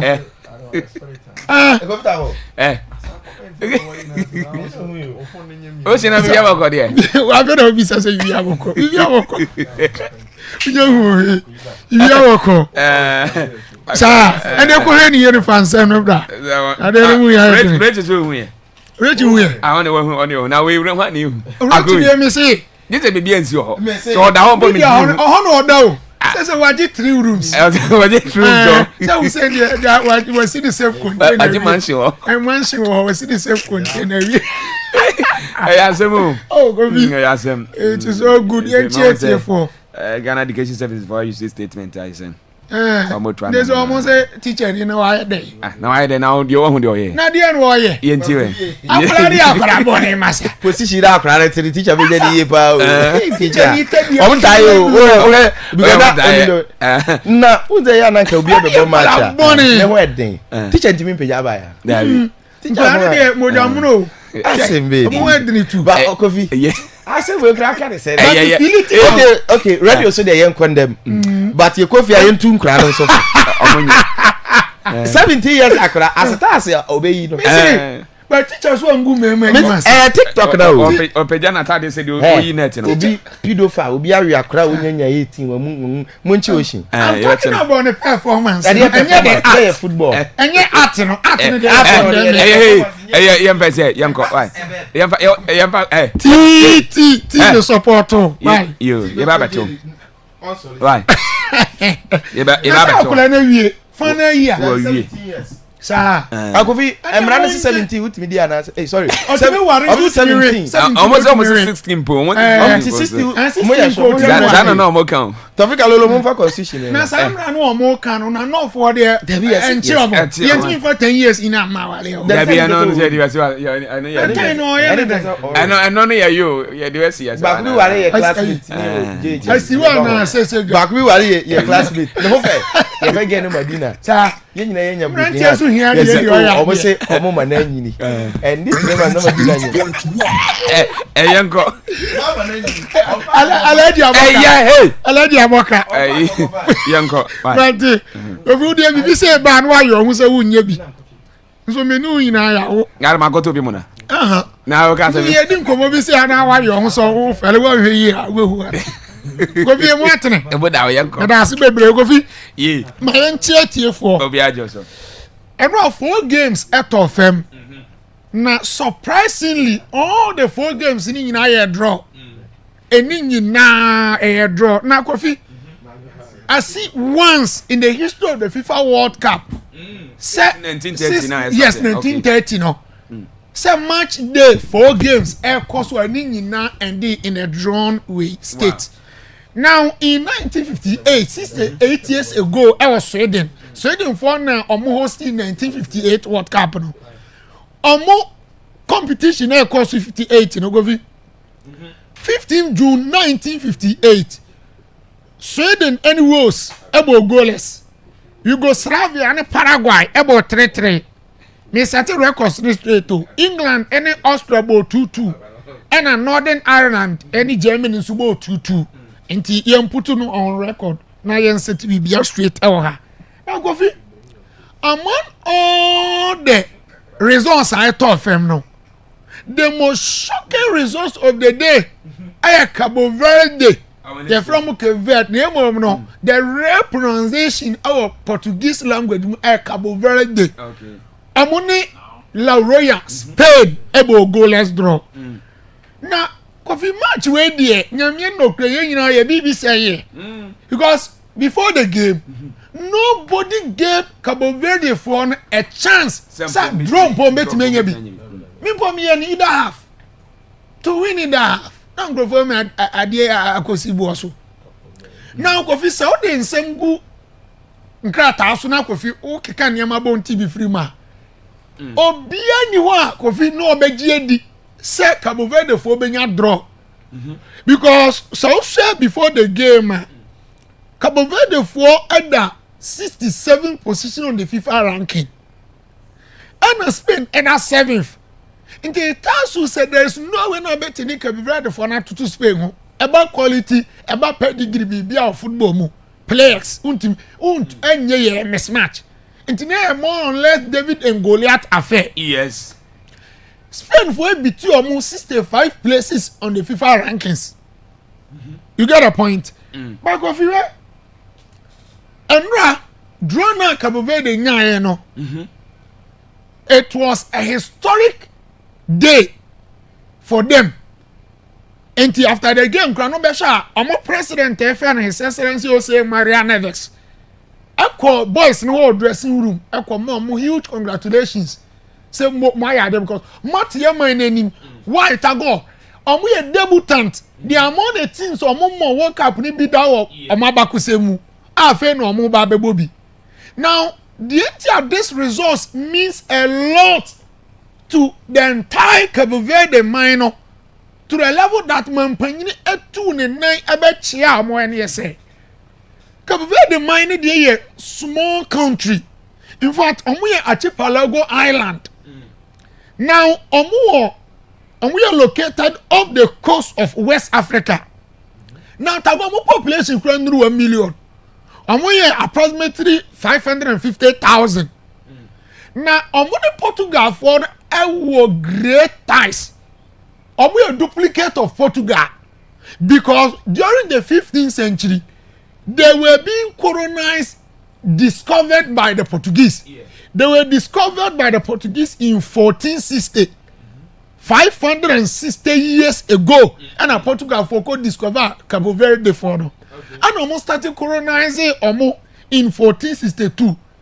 Until finally, July 5th, 1975, and Omunya independence from their colonial masters, Portugal. Regardless of so much independence from colonial masters, Portugal, no. Bibi omuye bia ye Portugal ni man kwa na moye. And it's a rich benyo omu players ne amamia. Majority of them ababo Portuguese league room. And again, all their players Portugal for and omu aba na chiraze e di ama Capo Verde. And to for bit say Abranti FM Bozinga goalkeeper 40-year-old na origin dina Portugal ni wa ba fa Abranti FM Steven Molera Portugal ni no man left back FM Cabral Sidney Lopez Cabral Portugal ni Abranti FM Danny Borges Portuguese no be Roberto Lopez Portuguese Mendes Duarte Montelo Cabral Livramento Pina otu omudi na nyobi na betro so me de Portugal for enti in as much as omuni dini no omu very good foundation because of where they started playing football, where they come from enti omu technical qualities awosoro and now how about no bona they were unperturbed as a bibia ngoso amo they were so composed as if a World Cup no matter the abobida because if you first game Obebo no World Cup as a Spain a team we all agree say we are one of the biggest favorites for this tournament now be share no first game but my gather confidence courage and momentum any o ma bo hold o mo antime am man she go no tells you modern man by the abo now ye ba be adwuma on tactical board no so na ya be kire niema mu yie ne yi details bi niema game ne course wa hu ye ba be yie pie di amamo coach Ifen Luis de la Fuente tactical mistakes bi okay and when he starting 11 na according usual 4-3-3 formation no now the usual 4-3-3 formation no ye benya Unai Simon in the post and on the back for Marcos Llorente obo right back and on the Marco Cucurella general left back and a central defense no Oyusu Pa Kubasi and a Laporte. Now in midfield no occur for midfield 3 of Rodri as the captain, Pedri and a Fabian Ruiz. In attack Ferran Torres, Mikel Oyarzabal and a Gavi. Now he's so obsessed with Gavi. Baby, only Gavi caught here, that is the left wing hono. Now Kofi Menene Nyade was Gavi once in the career pair and a coach be a trying or wins and last season and Hansi Felix didn't call ball went to me more and so what should Gavi one monitor the and the style of player he is more or less a destroyer very aggressive with and without the ball breaking up play that physicality that physical dominance no dey mount only the technical quality the technical qualities of obi to say Rodri and Fabian Ruiz mu bi and Dani Olmo and so they no control so complicated position one until me mobile nge emfa ma it in the starting 11 no at some point no coach ni answer anye the onion ye now Kofi and no by statistics Spain for dominate game no in fact they had total dominance and it's a rich man starts in the anto so it speaks for itself say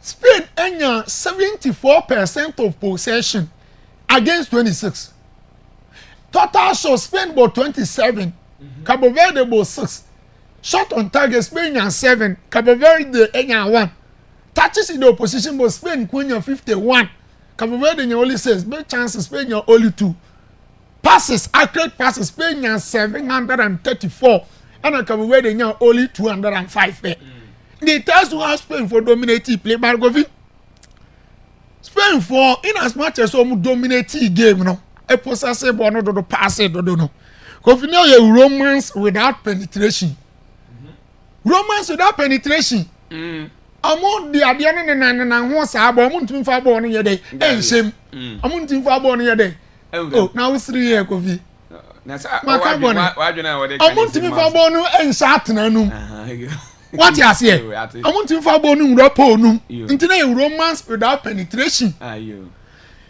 in as much as say Spain enya total dominance amun ntimi anfa ball anto atena mu do se Kofi yet na no pay ni di gina so discredit coach afeno Bubista no ogina mu the master tactician Bubista ogina mu de Cabo Verde then ya nye frɛ because my catch say ye frɛ bibi pre-game analysis so we come match be ma obefa opponent na to no analyze the opponent and strength and weakness then you also devise a strategy and approach we be call coach answer be obenya results and ye frɛ pre-game analysis coach ni hu say about possession say board that former nation bia ni wi say obetini Spain abo ye you surrender possession to them and menya den o say mi ko nyane Jose ayi mi ko nyane Herrera na me frɛ Jose Mourinho mo na me use o approach ni say ye de enko gina kire pampe wedre eba ye nyimfiri oboko ye mobo ni bi na mo no so ye be make sure say ye be ka pono na tomato ban ade ban wa akiro say de be ya wuntumi fa ball no emeto ye na team okay enti anura coach Efeno Bubista 56 year old ono so Portuguese ni Kofi okofo 4-1-4-1 formation now 4-1-4-1 formation no out of possession ebe ye 4-5-1 and it's a rich benya to so 4-5-1 no so ready bi a midfield bi and as a field bi no ya chemiensa defense midfield and attack coach ni hu say baby obetimi a dominating Spain and as a baby also total Spain the central channels that is the midfield and it's all about Spain uche possession no by 100% go for no omo final almost defensive third ho. Spain able 29% of possession ho. Now about Spain defensive third. Spain enjoy 62% of possession ho. But if you come midfielder possession only 9%. Yes, because occur for 5 midfielders. Okay. Spain so call for 3 midfielders. Enti coach FN Bubista ojina for Cabo Verde no. On the tactical terms FN numerical superiority in central channels. And there be our more players in the middle. And now here they man Spain for no.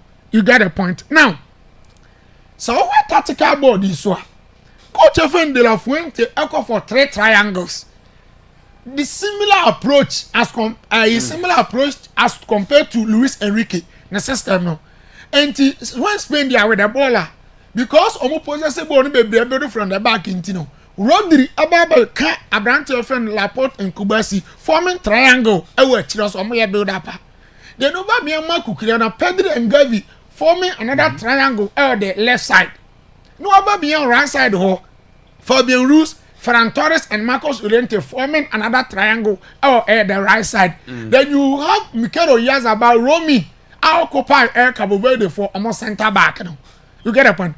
But Coach Evan Bubista make sure say obey some man-to-man press. Enti Oje Bona Minie, they will not allow you so bet my ball normal against and have dangerous passes in the it is why Yama Mukrabemuno and Yaman Shalantam and find the Amma Spain. They are not tactically Cabo Verde coach of any Bubista. None more 1 year day. I was through. Now, after the game, play Obia Eddie won't come a goalkeeper out them for Cabo Verde. I have Josima Jose Evora Diaz. I have Vuzinha. Okay. 40 years of age. We're 40 years, 12 days, and 9. We're 40 years, 13 days. Now, Kofi, and now he displayed an outstanding performance. In fact, the performance is a performance to remember on any day. At the age of 40 years, 12 days, it was the main difference why Cabo Verde for draw. Spain for about 27 shot, and 7 year on target, to keep away a inning in every pony. Oh, yes, 7 crucial saves. And Kawanye saves where I'm sure Sekofiano pay, ye didn't come off for. Now, on record, the YNA says since 1966, World Cup records for England. No, on a goalkeeper, Kofi Wadi 40 plus years, will making more saves or World Cup. I say, record in Ekra Pat Jennings, no, 40 years, 41 years, and we 10 saves at the man, Northern Ireland. And they, since 1966, you have been opposing us so. What by a goalkeeper, what the 40 plus years are, why most saves or World Cup, I say. And in fact, record I be out to answer where the oldest goalkeeper as a debutant, why says Dodo or World Cup, I say. Record ne could a sour for goalkeeper from Eloy room. Now again, Germany, I also consider 7 no. And they goalkeeper from Vozinha, and I bear that record. No. Now, Kofi, now me can say, Mitchell has said. So you play near from World Cup, Sebebobia. It is an enough motivation for you. Unya kasachira kwabiem. So you know. Because the World Cup offers the biggest ever platform. The platform BNU has been seen World Cup. Platform BNU has it. And it's all just stage, so you need to give your own. Send your you earn your respect, your recognition you deserve. Before this game, goalkeeper Van Vozinha, Kofi the followers 50,000. Yeah. And then me be rest studio. Now the followers no should talk do 5.7 million. 7 million. Wow. From 50,000 to 5.7 million. Kofi we ain't crazy. Crazy. Who doing what on here? And Ghana players no. So who gonna Russia. Oh, she you ho baby Belgium now you know me bo nya bebre nya tin kese nkoba. And we was because the population I approximately 8.3 billion.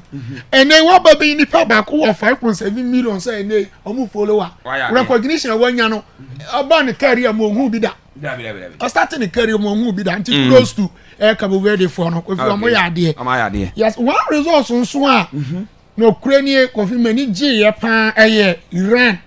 Our money on my friend New Zealand able to okay. Obianim what has happened. Enti amoba tournament we no na amanfo bebre susu pa se o we dey to Iran India and so na nya effect be e mu team no so but no Mr. Dia bi they have a very strong mentality. They want to use this World Cup to send a statement to the entire world. Say they are indeed the Republic of Iran.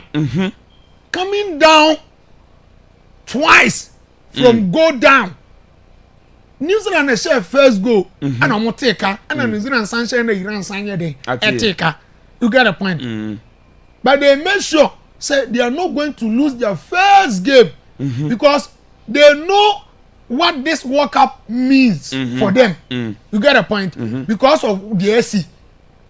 Into here omo game ni wie kra na kofi omu nisima bia ho no ma san ye den amokopon ba bia tana yes omoko back to Mexico US one kra mo BC ho omo ba without supporters. You get a point. And when you omo for mu a anodene so they need to use this platform to send a statement to the entire world say omo so your country omo ye den edimu ye pa enya senketwa kra now Belgium and so the Pharaohs of Egypt about 1-1. Na Abrantia your friend a man ashore and I said first goal for the Red Devils Belgium.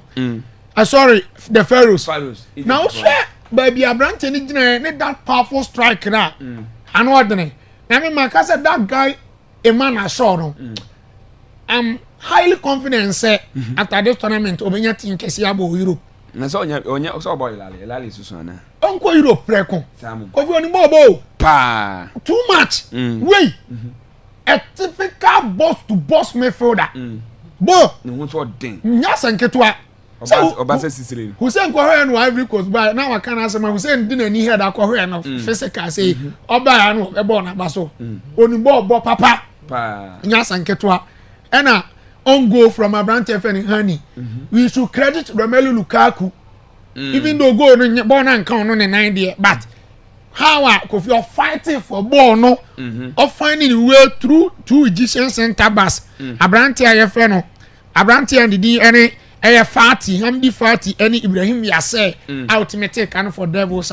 It underlines its importance for Red Devils Belgium team no. In that game even though two teams indicate a lot of chances any idea keepers saves they be bo ni idea but the fact is that results no fair outcome now go fear ne game obian mp bi hwe France and Senegal the Teranga Lions and Le Bleu now from political angle there omunyina ye nyafo go during colonization era you know the indirect rule because Britain for the colonize and francophone countries and so more French speaking countries no so French for into a they are no friend policy of assimilation and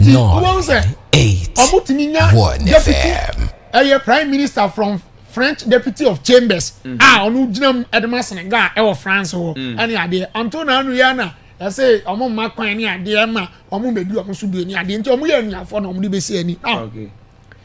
This game carries a lot of historical significance. Yes, because of what happened in 2002 Korea Japan Tago. Okay. It was a tournament not France ever as defending champions.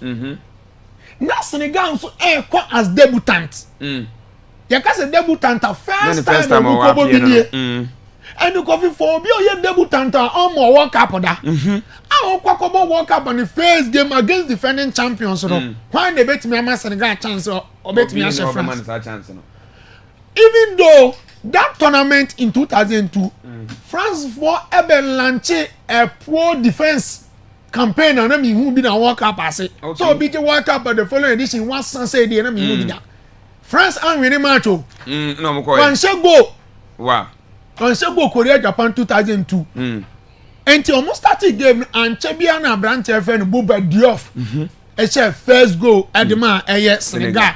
So goal now no Kofi standing yard to the final blast of the whistle. A record. Oh, okay. Record score line for on my friend Senegal. In fact, that tournament almost reached round of 16. Round 16. Round 16. Oh, and some of the A-frame that record for debutant. And then coming up against the same opposition, knowing very well the quality as Senegal for no pose. I say, I'm to me first Senegal players to France players now. Tournament boy. In fact, quality in terms of squad depth in BBR. Any other coffee. Say France won the rated Senegal. You better record the same score line as the SC in Korea Japan 2002 to be better than SC. You get a point. And France for they have all to play for because of pressure about also. Obiate almost more favorite to win the tournament. No, Emma expectations be done my day. Abati. You get a point. And that match we go and that quality. Who discuss quality and what camera be season. France for the way. But the truth is that someone approach the game with the right attitude and mentality. About the amount, but I take France to win. But any easy match. Mate. Senegal bet me a surprise here. But yes. Senegal bet my BB. Senegal bet my BB. Yes, on bet my BB. Okay. But we got tournament no starting in Monona. If you are and foul, bit Spain. In 2010 or in the first World Cup, Olusu in the first match against Switzerland. And Oba winning the games in Abaje Cup. And sometimes the champions, they don't start well. Argentina, Nano Kate is the first match Olusu to Saudi Arabia. Until this time around, Rupo pressure maybe a tournament in the course and I'll far omo. Mate, France say favorites and obey Edding Cream, the tactical man ocean. And our tenant can say, I'm an insem, what didn't tell me, yes, if you Nefi Semino, it's me at Atwaso, our Akwaaba Radio 98.1 Shannon so your live. Our YouTube Akwaaba 98.1. YouTube Akwaaba 98.1 and our face over TikTok as well. And then so Akwaaba 98.1 FM. Akwaaba 98.1 FM. Bravo. The show no benyebi. Na also to me ashare. Na also watch the so it's me at the afar. Now if it's Semino, your best start at the senior national team, the Black Stars of Ghana, Akachi. Me no can say team no enwa. Omo market team every USA akopie our Canada Toronto nyame ya abdomada wa chance 11 p.m. ye bon editia on my eye friend Panama enya asem keto kra na me no ka say oba Facebook na be pictures house na videos ni bi abla yi so mo free US of A na mo wuro mo e play na omo kodru Toronto me chere Canada bonte so oba hwe Ghana for dom ayi say no mo airport na omo etonyom na omo trade support no bra say bra YouTube ya Akwaaba 98.1 YouTube Akwaaba 98.1 bra say bra aha no omo be si ayi say omo ebom pae na omo tonyom e de nya de anyanko pass dempo o de omo free US abepie mo Toronto abonte so a ameno kase nyame ya abdomada wa channel 11 p.m. yene Panama our group L match is between na pemso ento ba YouTube no ya Akwaaba 98.1 Akwaaba 98.1 YouTube no ba obenya videos ni bi na wahwe na so timi atwa adwene so come on. It's me at the farm, but her supporters no airport war na do be na Samojan omo person mo man kwa na Samoja ko eso timi eso mpenifoni bi mo e bi say vice president edema efe no Ewura Makado Jan Ekure mo answer supporters ni bi eti man akwanya say wonko na omo duro be hwe boys ni sie dede pa anya sam ketwa ne nyina efa o chene matcha yebo edeta Panama enti ne nyina etwego live we YouTube na no Akwaaba 98.1 on YouTube Akwaaba 98.1 but more than about see dominant is say what's almost be into over now also to my better agent come so 8 minutes for Kwabi what's here live from Kumasi Kwabi had answer pay say audio message no o just here live from Kumasi nina I the senior national team the Black Stars of Ghana match that tonight 11 p.m. yeah boy edit your my friend Panama and who ahobon na me say o mine no every US abonte so o ma copy mo our Canada Toronto yeah him so tonight e ba kwahye so den no enya sam keto akura na no ahya no sample final training no etimi ekoso na final training ekoso wi ansa no so say ye goalkeeper coach no Daniel Gaspar wabomodin ene goalkeeper so na etimi edi nkomo akada kire o say be bia du no match bia no omo fa ne say World Cup ene isi omo eko enya de isi omo jeje omo kra o kire say omo fa ne serious say de be wi no na yakɔgya Ghana di wɔ hɔ na ɔmo ankasa so asa petin ɛde ama ɔmo Daniel Gaspar wɔno ɛyɛ keepers trainer ɛde ba the senior national team the Black Stars of Ghana we ɛne nkɔma wɔde ato dwa ɛfa goalkeepers no. Guys, come in here. I've mentioned this to you before, but now that the moment is approaching, what's inside this ball, your dreams, your hopes, your contract, your future, your money, Ghana is inside this ball. And we have to treat it like a baby, with love, with care. We have to hold it. We have to protect it. It's precious. There's no more important object on the pitch than this. So when we train, just like you've been doing every single day with Coach Fatal and myself, you've been giving your heart, you've been giving your soul, you're bringing your brain to training. You want to learn, you want to grow. You bring your passion, your love every day. You bring your body. And when we cross the line, every day is the World Cup. You, we any ensema every goalkeeper trainer at the senior national team the Blast of Ghana. You are Daniel Gaspar. And then come on, I say what they are to you and I pay you the big man. Next time over for paying free for your black white. Any entrance in the him. Now, yet trust your blasters are catch you be Anna. It's a Thomas Day party. And no, almost air corner when Timmy and Kobe. I so much an USO. Na foreign prime minister ay honorable Samuel Kuja to Ablakwa and he say wedding come akra at the found so much one more ay so me say decision he say Canada for it take no umbetima reverse na branch of Thomas Day party wakoye djuma e dey mai. I can confirm to you that the government of Ghana continues to engage diplomatically with Canadian authorities. I held a telephone conversation with my counterpart, the Minister for Global Affairs Canada, Her Excellency Anita Anand, and we had a very frank, honest, and cordial discussion. As you do know, Ghana and Canada have maintained very friendly relations for more than a century. We hold Canada in high esteem, and we know that they have enormous respect for us as well. And our bilateral relations have been growing in leaps and bounds. And we do not want this matter, the inadmissibility of Thomas Partey, to undermine our relations. The government of Ghana has pointed out that we take the view that the decision was high-handed, was rather unfortunate, and we are appealing to the government of Canada to review their decision, notwithstanding the fact that every sovereign country reserves the right to determine who they want to admit into their country. We acknowledge that. I mean, our efforts are without prejudice to that fundamental fact. I mean, nobody can dictate to Ghana who we grant visas to or who we admit into our country. But considering the fact that Thomas Partey was not entering Canada on a frolic of his own, he's deputy captain of our national team, he adorns our national colors, he wears Ghana's jersey, and he was going to carry out an assignment on our behalf, on behalf of the government and people of Ghana. We believe that the government of Ghana must take interest in this matter, and that is why we are intervening. So we are utilizing the diplomatic path, engaging actively behind closed doors, and we also adopting other pathways, which at this point I do not want to divulge.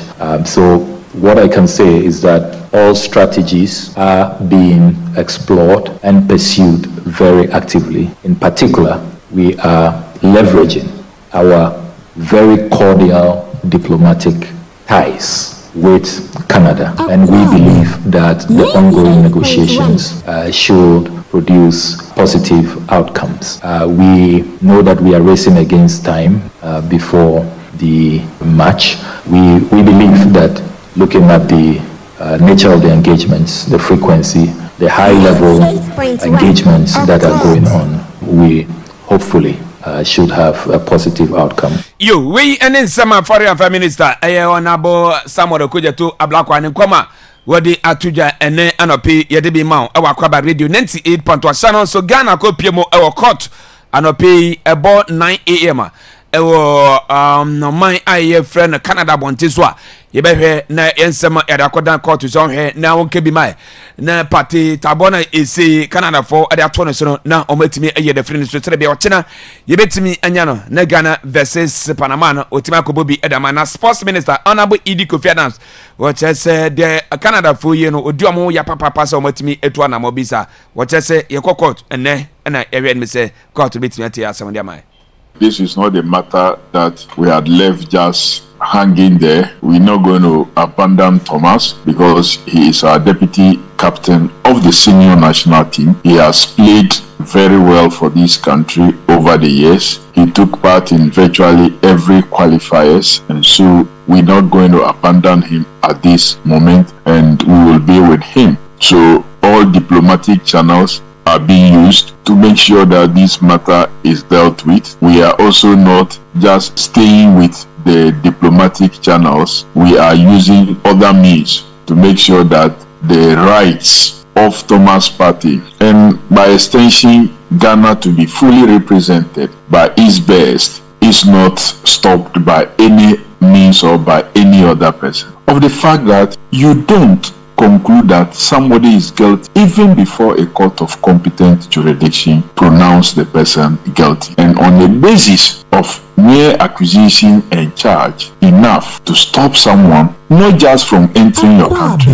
but from partaking in an international competition which this person has continually taken part in, and not limited to the country where he is alleged to have committed the crime for which he has been charged, for which Canada is acting the way he is acting. In UK, Thomas Partey has not been stopped from playing football. No. So one is therefore surprised that Canada will adapt this route. It's so unfortunate, and I feel ashamed because I know Canada to be such a liberal democratic state, and so I'm so disappointed that on this occasion an officer of a state will interpret their laws and rules the way they have done. United States of America have admitted Thomas Partey. That is why today as we speak, he is in America. FIFA cannot pretend that they have no role to play in matters like this. The court hearing is scheduled for tomorrow, 9 a.m. Eastern Time. Documentation and everything was filed. So the hearing will be tomorrow. We are very confident because the action that has been taken legally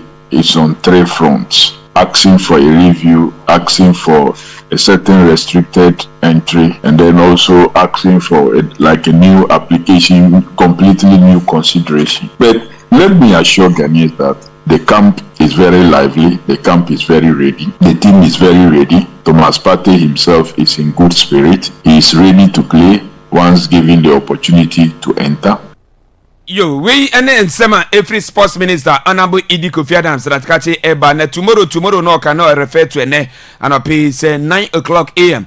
Ewo Canada time no and say court no ebe kwasitira na Sema ayi say da kwada mo no o metimi ahwe na o maka e de fro sempo yenwi o metimi ma na kwanya na otimi akọ na match no otimi akobobi we and de fro ba e dem sem ye de ema na okay yeguso train sample you say good news for Black Stars finally Thomas Partey is get to entry the Canada and see be say you beat me awremo our Canada bonte so ne akwate say the etete no sani see etiana anti here Akwaaba reading 98.1 and see yeguso cross so check platforms that can so say the yehu social media sani see etiana na yanto so abra yi say ye watwe mu no na former sports minister Honorable Neil Antevanapoy wadi komo ada fire blasters team ayi say nyambo ada wachena ye de ko face o man ye friend no Panama no ye World Cup because we didn't. I'm not 100% confident in our team. I'm not. I'm a Ghanaian. I'm not 100% confident, but I'm confident in them. The confidence I had in the team that went to the 2006 World Cup, 2010 World Cup, and even 2014 World Cup, it's not the same as now, due to the fact that this team has not been too much of a consistent team. They've not been together for long. There have been too many mix-ups in this team. And worst of all, look at the timing of the change in the technical department of the team. And unfortunately, we are looking at a team that is training under this coach for just about a month. And we are looking at a team that has seen injection of almost about 7 new players from the time we qualified for the World Cup up to now. And even those you say are old players of the team, those who play the qualifying series, a lot more of them through injury or the rest. You we and Sema every Neil Antevanapoy na kache eba enti ye ne friend na ye ne ye mbusano wa enti twaso enti we any dey feel about some ye dey ma na p na John Mensa di komo e dey fire blasters was say team no I ready one am say team no ready was onya qualify say tournament ko bobi nkwande a why ready enya dey see emetima akobobi aka say bia onya ready nti blaster team no dey I ready. Yeah, ready because of you qualify for the World Cup. Not easy say we qualify to the World Cup. Just say Ghana team qualify our World Cup 2026 year. Na just say yeah ready. Yeah nyina free akumanta omojise dey players are coach bet me afra na wa from akọ camp no. Until they do say yes we dey empire and I say they are holding the support be mama because omo de omo ho so omo ye adwuma no. Until omo so omo ye adwuma no. The crane adwuma ndo me yes so omo here support. Until we only say yemfe ye support e mama. E dey players are coach bet me from akọ camp until no yemfe support in terms no bet me adwuma. You also bet me adwuma we enen sama John Mensa obutantim nkomo ayi se wada tuja enochi eno mobuza ne se na mokobo game bia na mo charge oman no se oman ema musika anse ise makobo ise de ekoi appearance fee no wo bi ekoje $100,000 ne na se for enya bia no de ntine ya mo yesa na no na John Mensa ade nkire mo aba se Ghana for entie na omntine ye nya de ise omo charge oman so chenchira oman mo musika anse na oman ye oman bo nhihye ise FIFA ne ka for ya to se tournament bia oba apia bia no ye mo sika se de bia boys no so fifiri ate omo no omo mfam pipa omo nim fifiri na se for ntinye se bia chenchira no omo charge ansa oman ye abo Nukreni ye de enim say qualification bia ye bo matches bia qualification ye qualifier say African Cup CAF ne my skabi e the support team no and qualify for the World Cup FIFA so e my skabi the support team no ye de say Mimi said the main team can say me bobo no abragana ama miska me try ka say main because say teamwork scanner dia man yabo mimi dia hye yabo na pia dia hye yabo bia dia hye na FIFA ne dia ama say ye fan support ye players no ti e basa and they just say yeah na ke to bom say nyanjia eno so ho then say ye charge answer na yabo how na say etie for the whole Ghana na etia say kakra say Ghana ye shut down kobobo say ye twabo answer na yakobo no and I say ye de pepesi ejiskasi ansana yakobo sika eda ho ma FIFA ne dia ma the national teams bia wa qualify for tournament awoko enti sa skano France for GB World Cup say France for GB Brazil for GB obia won appearance fee na government so se dey become enti ye ntimi ka say bia ye ente so kakra na say bia ho ne de enye me but on man pin ebem na okase say bia o man ne hia ska bi dia boa o man no enti wa national team say qualify FIFA scan or the buy no yemfa bi kakra pese de boa nation na ene de say no na ye pre on dia na oman no bi catch there but we de emba ne santi no if you say the right na oman no ye betu ama na koso sa you the right na oman no ye be ma na koso sa yemfa nsem ni si na ye hwe sample ye be try say ye be nya akwanya na ye wure mu e wo Canada bonte so na nkoma bi aka che bi atimi e da to aso e de ma ha e Akwaaba radio 98.1 channel so we no e Akwaaba sports arena ana na pi ya de makwame na bibia bokọ de Kofi nyamiado yo ma ye ntiwa ana pi Kofi ye you see us minister nkomo na odino Kofi now we share akai day to Black Stars game no yeah and everything concerning the Black Stars should be positive upon say some of us if we say our team ni prepared enough some of us if we say you need that quality no because we o share game at Kivet for na bono now share African countries ni performance ko fi omudi den dia I catch say enye players individual you should go in as a team okay Pate you know and then 1 p.m. Ghana time and 9 a.m. and 9 a.m. ni so Africa is in case so many am free the best so many to baso there be so Kofi o share boot who share this particular World Cup because me can sports minister the instance say the air quality say with little effort Kofi Black Stars beat me police surprises me one person me doubted the Black Stars of Ghana okay from day one and I'm criticizing Black Stars now say place near they con quality near they con Kofi e from and that was the time Kofi ni quality ni any good coach but Kofi now at least we are going with an upgrade coach. Or you better check Utuado. Kofi, and again, yeah, go into this tournament without our best players. Kofi, one combination your best players, no. Yeah. Kofi, you are going to this tournament without Juku, Salisu Mohammed. You are going to this tournament without Kudus Mohammed, and Ubebo this particular game without Thomas Partey. And these are our best players. Some players who go on any day. Obia Black Stars can probably start it. Obia can probably will start from the Black Stars.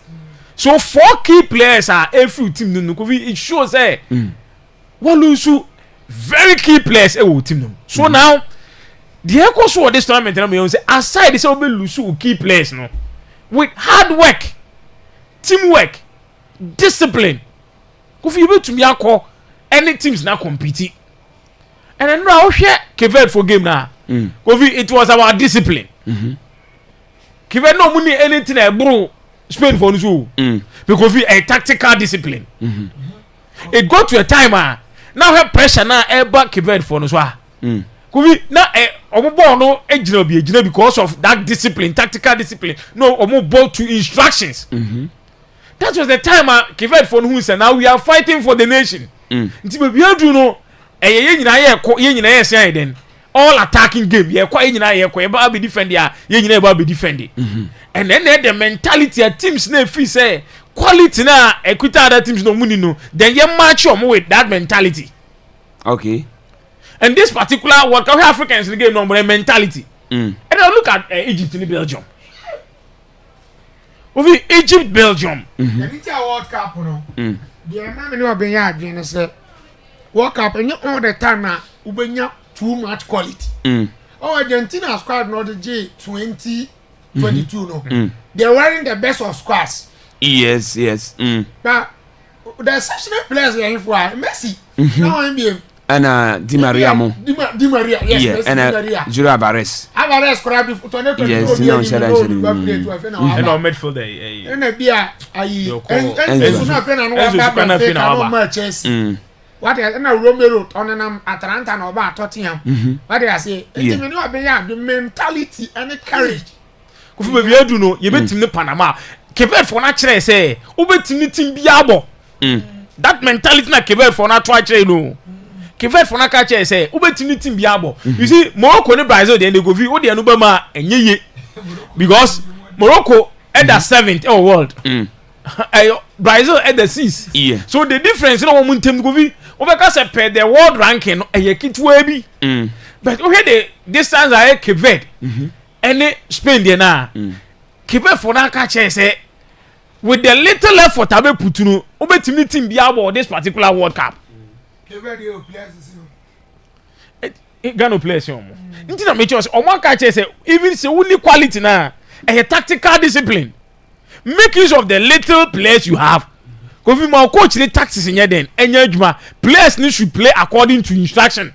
Okay. Kofi so players need to be ball according to instruction. Not that commitment in ball we say now yeah ball for our nation. This is the World Cup, the biggest tournament we has ma. This is how the yenku ye ho ne mfa nya adwuma ne de Kofi. Oh go into the game oh your analysis na upon so be for the paperwork no. Kofi san fa o Ghanaian aspect ni do ma. You can say Ghana beat my ball this particular World Cup. We have said it's a me one person na me believe in the Black Stars team.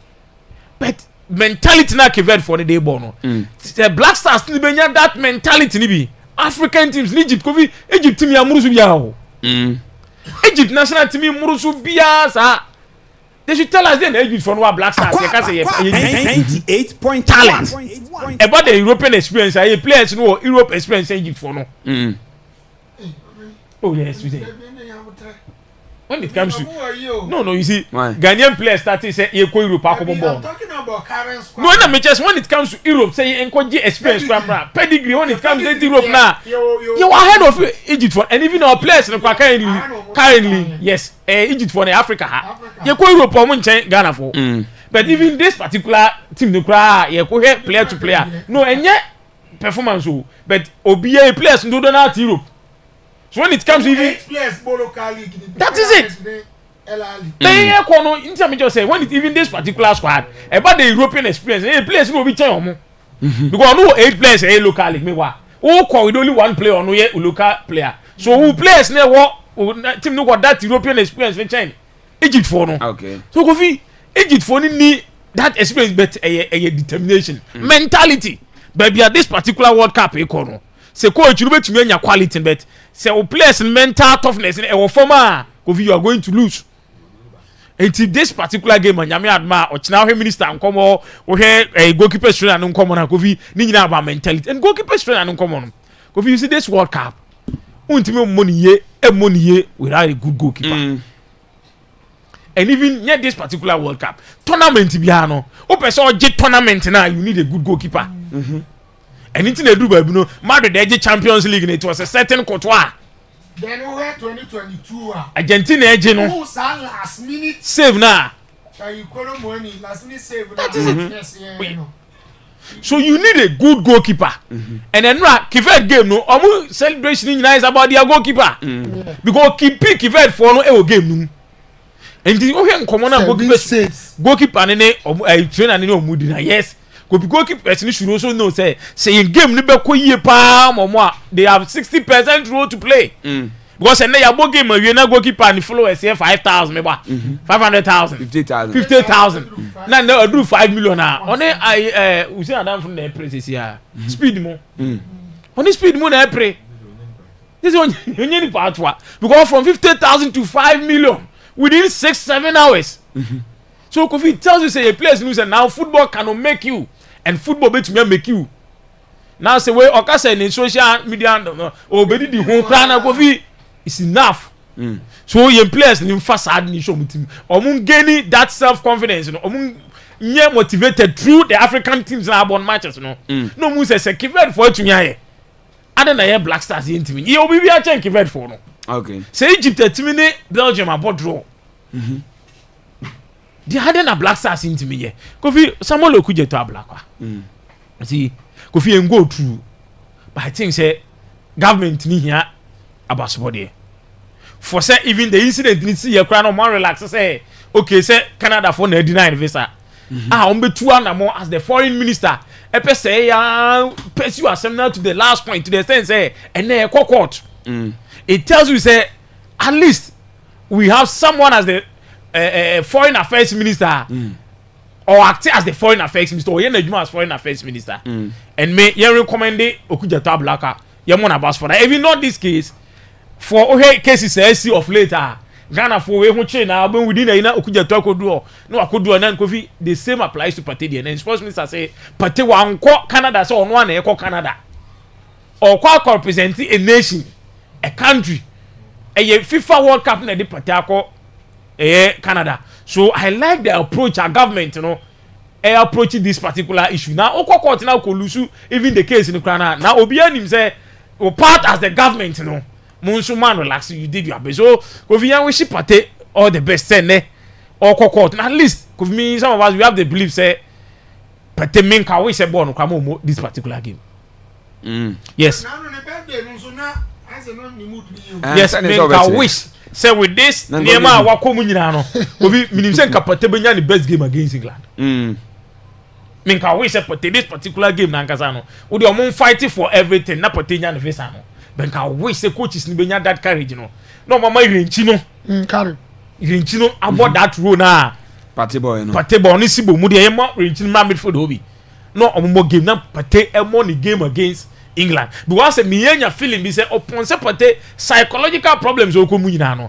Pate be born the best game ever against England. And I wish say 8.1. Masa. Yena pa no sini yankona. No go median ka wish. Ka sibo ngwa den ka bet mabo. Hey, down say see eh. Ka sale madam babo. Hey, say see eh. Oja, dey. Oui. C'est si.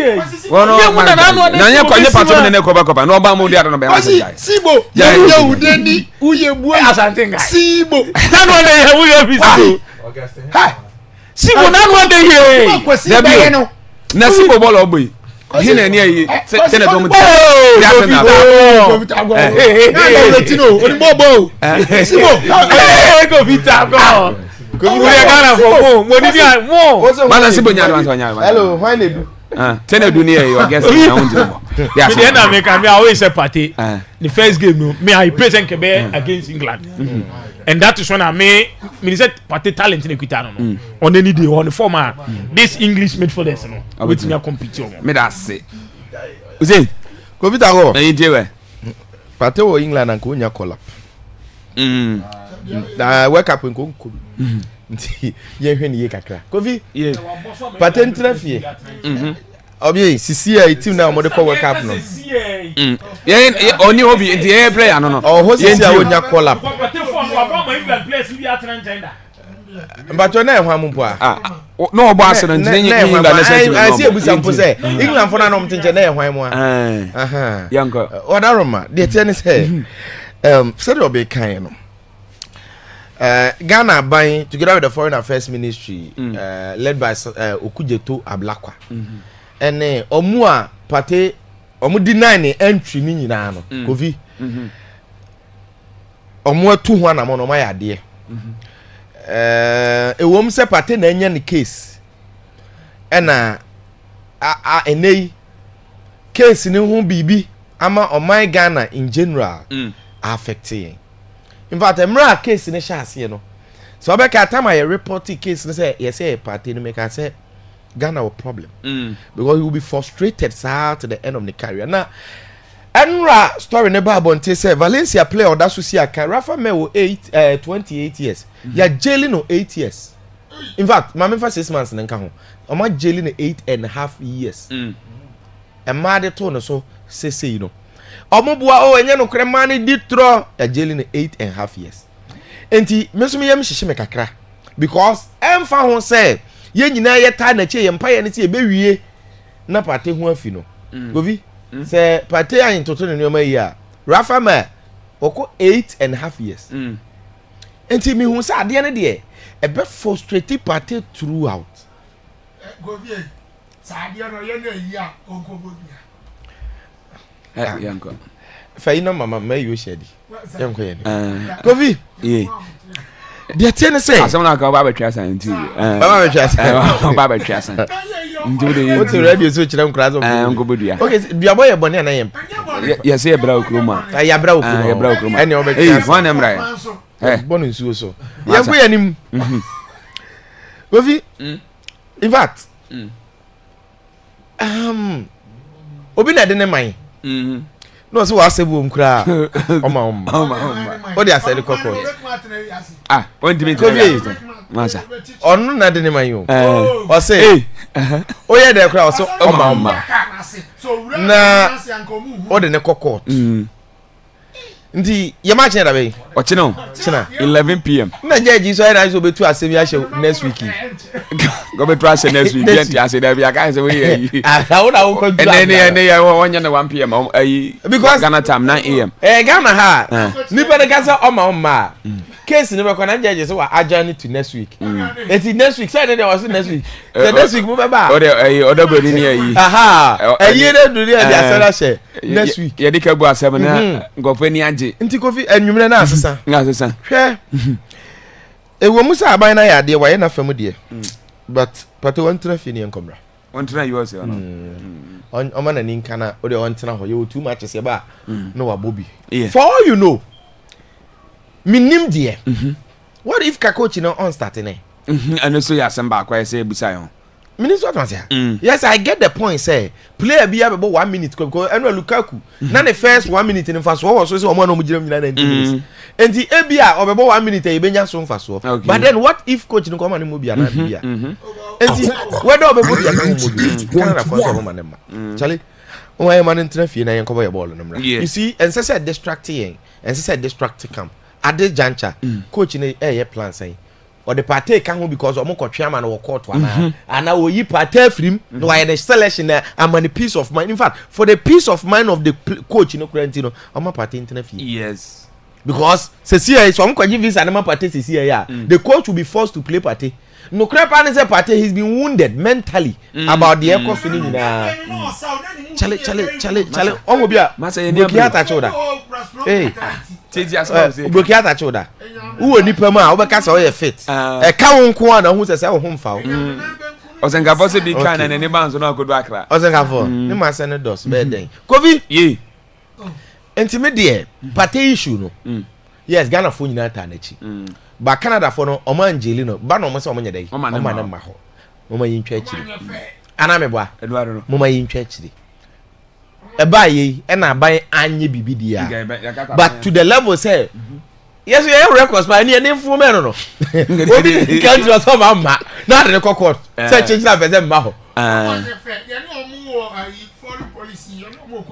policy man so ba no ba so bla what do you think can name no say that almost say what do you think bia no what do you think kra oso ma minutes what ma say so you den cross o ma nti mu pa ya ye ya famu de mama ye ntwa chiri akui wa hwe ya what I say let them mute the other guy's microphone but mo nya nti me ye prim kra mi nti Kofi Afi make my response yanko okay in fact matches no a ya bono World Cup no so far no ma me gidie pa ma African teams no ma Kofi mama yam hye kese Edema Ghana why the way African teams in a bomb modern no in fact I place some sort of unrealistic demand be at the ato Black Stars for no so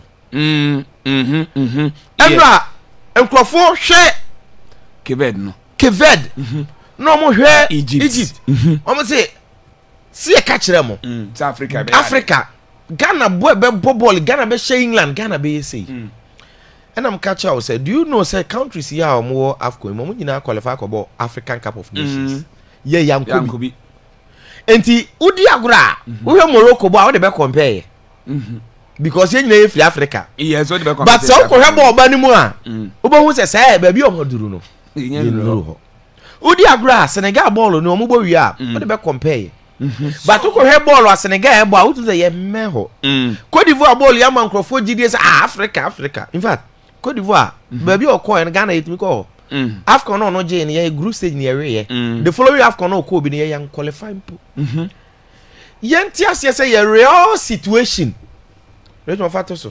And say, your last 6 matches I have bossy at the young Wabuako tournament and I say no. You lose 5, you draw 1. In fact, so who Keved now in Nigeria? The last time Keved is share Ghana or share Boko. And all these countries, you know, are current level no in Druomo. Let's be very frank. The last time maybe say about answer my I still stand to be corrected. Teams now qualify for World Cup 10 no, from Africa no. As a Ghana and young qualify for AFCON no. Mun check mame. Yes. AFCON no so grano want to about 20 BBB teams. Yeah, 24 so. Yeah, 24. Young qualify. Enti your situation is there completely different. Enti ye di agora we might be deceived. Okay. But then Kofi ye bo Panama. Nkrofo hunu na ya che Panama ye be show oh ye be show Kofi yeah on say medical kayeye situation but Panama Panama ko boss South Africa ko share South Africa 2-1 and South Africa omni mobo omnyade omutie and please mamunye deceived Panama e wom say ye nyade ye be share Panama hunu na do so Panama Corene match for Panama for Dominican Republic. Dominican Republic it was from 9. Yes. In fact, Panama how many proper tests be quite be no move to qualify by World Cup na say. Accident qualification. Fast playoffs New Caledonia salala ni bia e no mbepia. Kofi. Yeah. Brazil shane 6. Brazil shane 6. Tenio or shane 6. Enti it is not as if so the Brazil boy obo bibi. Ye shane 6.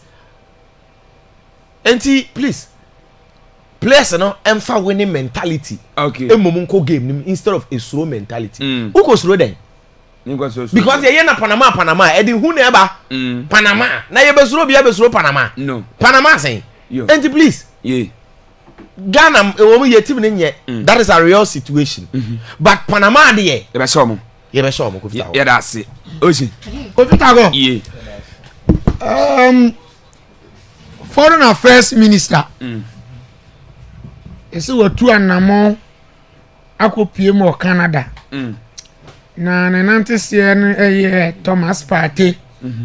Ne visa yo deny say ye man kwan mani wura Canada kuro no so. Na Kofi. It is good. It is good sir. Say we a leader na oda doma no na obi ho ka. Ube show commitment say asem na fa ho. Ba Kofi. Say o say bian say no di na uti international politics asia. We for political reasons hunia. Also oja oni kwansan gwa no work also oja ko. A waste of time, waste of money. It is never going to change anything. And say some bibia. Yeah. Yeah. Canada for no. Omuni ndi omoye. Na unim de pateke so trust na ba mu no. Aye di na entry no. Unim de ma mi suro pa for pate was a Ghana for nyina bomb pa de man. No. I don't want to sound to be a prophet of doom. And I'm here pate won bet ma kire no. Samum. Say divine intervention be a ma pate won bet kire no. Me say first match Canada no omu senior man in UK for ayi ohini otisu even say Kinshas ono na head of state or Canada. And the reason why I make us a misro map based on this twist and I question say maybe me can't say no but maybe my case even though final judgment my about verdict my but be our mom was a branch before. Okay. Be someone I send woman sir. I'm gonna name how my person. So far right now, what is the current state of the case? Trial course like hearing a cross examination because I don't think say a man about I come on side of the story. It is about party and the initial stage where deny all the charges plus they knew no. And see the reason why I'm trying to add this to help the matter and I say for now no court of competent jurisdiction a bit about into a conclusion. Yes. What I say. And see it might not be conclusive. And they maybe might not come in a sense yenyan ntoto o mano na ye hu say we differ na say and it still remains as a charge and Partey is a suspect and na Canada for na say suspect you onya suspect you ayi papa ayi keeper na mama no onya suspect you America for say mama when oh anti Kofi me to aso no bisa ho say why is it that Canada for is so firm me no the application of this rule and you're consistent in this matter. Enti making Mabora Canada says yeah. Kofi Mako Canadian immigration laws mu akohe de wo. Niema ebema ye deny obi entry as documented in Canadian immigration laws tagot ye. Rich media masande de amount rich.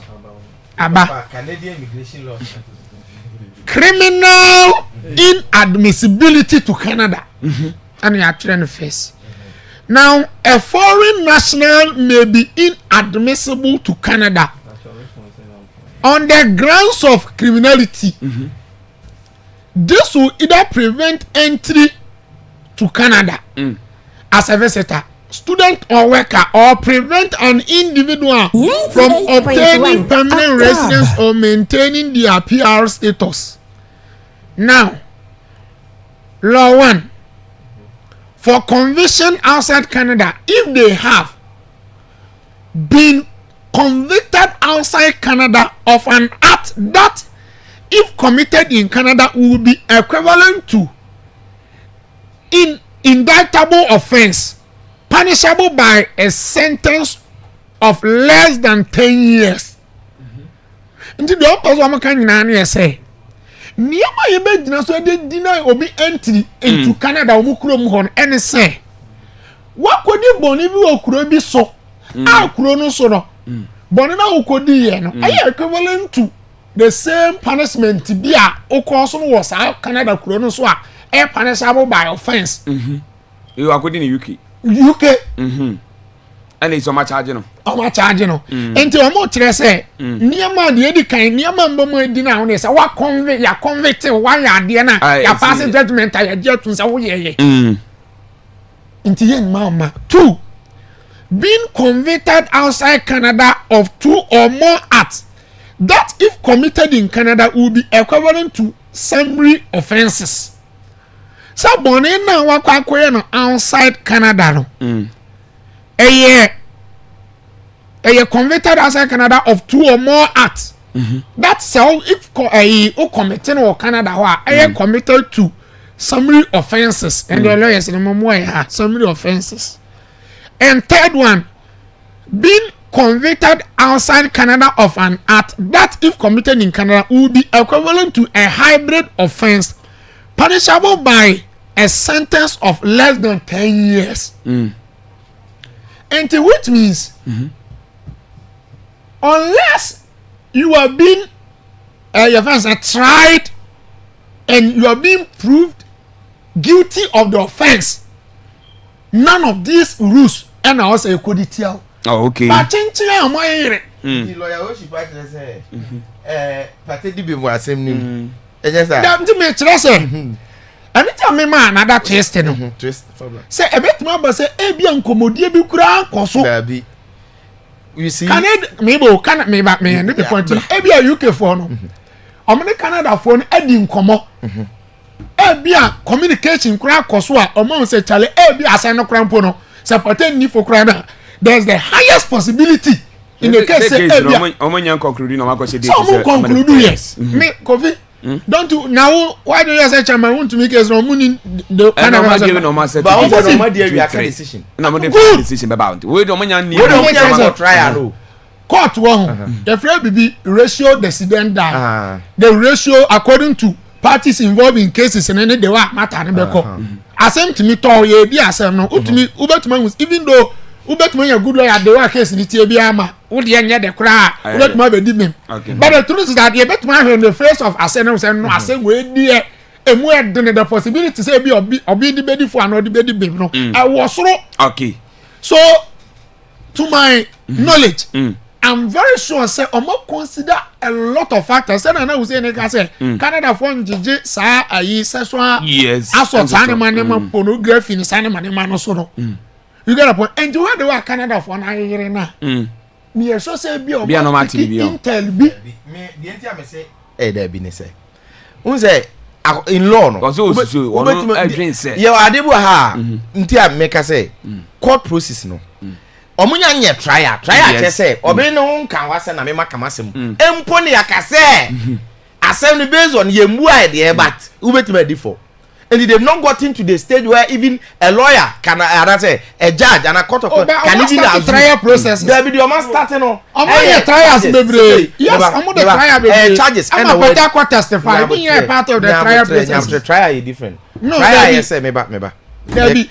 Okay, we are not there. Yet you say you can't trial now. The memetias you say. Trial say ye de wa ba be gina ho.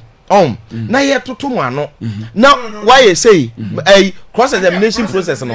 What I say? Because what I'm trying to say is say Partey has denied all the charges. He's yet to face the your friend say cross examination is a process and also and a judge dey able to conclusion. But ni nyina no kra nya me main matter of the side but the main person be established from there and say case no kra nya matter ndu the state a obetimi ado adwa ka say odifo ana odibim ana misusu say odifo ana odibim but the main person be can say his denial of the visa no according to the Canadian immigration law I know me can rabbit no say the IRCC officers are trained decision makers what I say who in accordance with the Canadian law, determine the eligibility or the admissibility of a foreign national into their country. However, if the officer believes, trained decision makers, if the officer believes that the person may pose a risk, say almost suppose oppose say a risk here, denial. That is according to their law. And regardless of the specific sabia, the case be out on so one for say the law states say they are trained decision makers. I'll make me deny without even giving you explanation. Okay. In law, every fact should be established. Now, in Pate's case, if there be criminally legal objection, not all court cases because being lawyer and Kobe. Sorry, Nipana accused person and Kobe. Do you know the Pate cases you are afraid baby? You are crown and Kobe in person.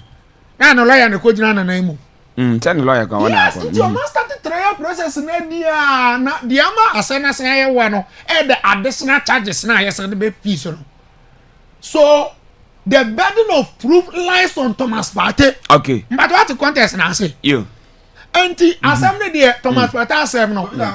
Even though maybe conclusion enyamaye. But I can tell you Thomas Partey said no.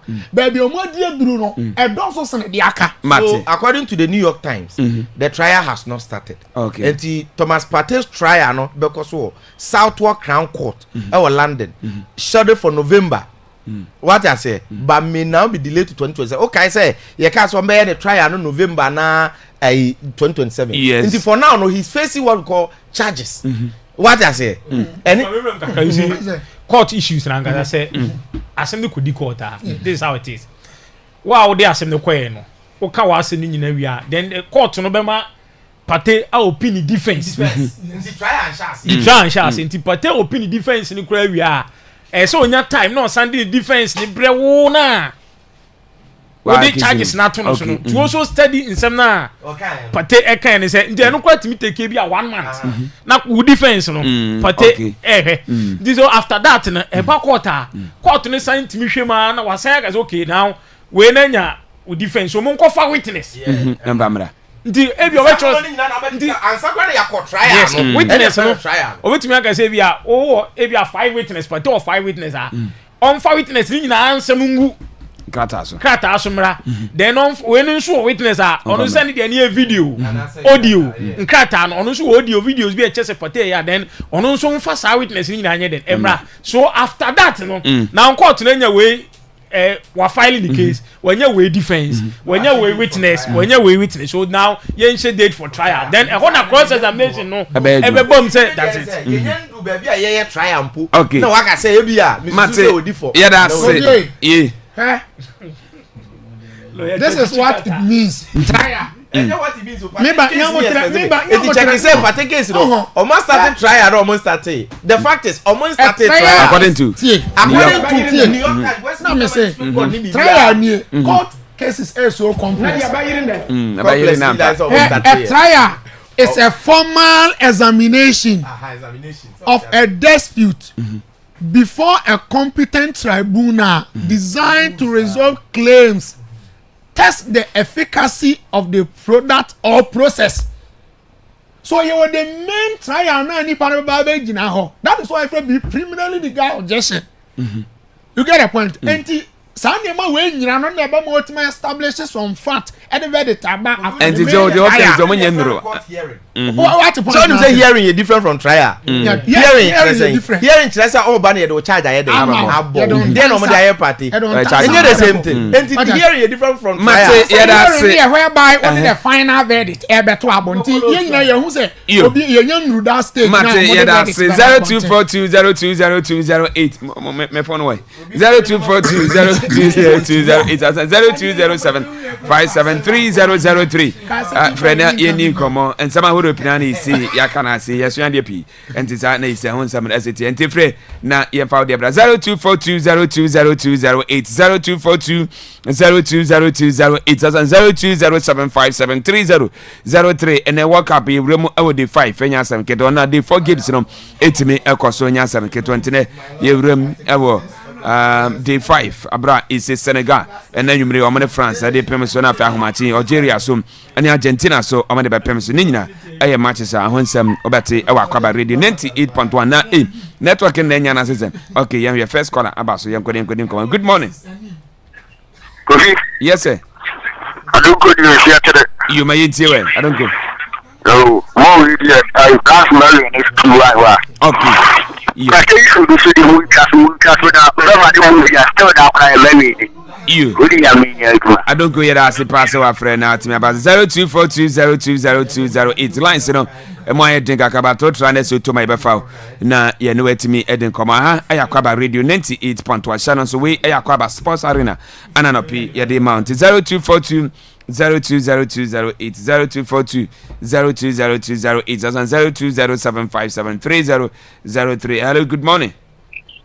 Morning. Yes sir. Hello. Yes sir, when you? Yeah. Mr. my radio no go from me come on. Thank you. Yes you. Africa for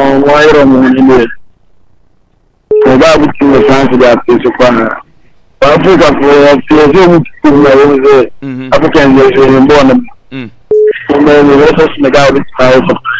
Okay. You. Yeah, that's it. Good morning. Good morning. Yes, sir. We didn't have your free. Haruna Shako. Haruna, yinti you. My family and Madana. Yinti. So, but you are doing Patasha Media, women from Kinshasa, and for matching as well. You say, you want to say that I bought all with them.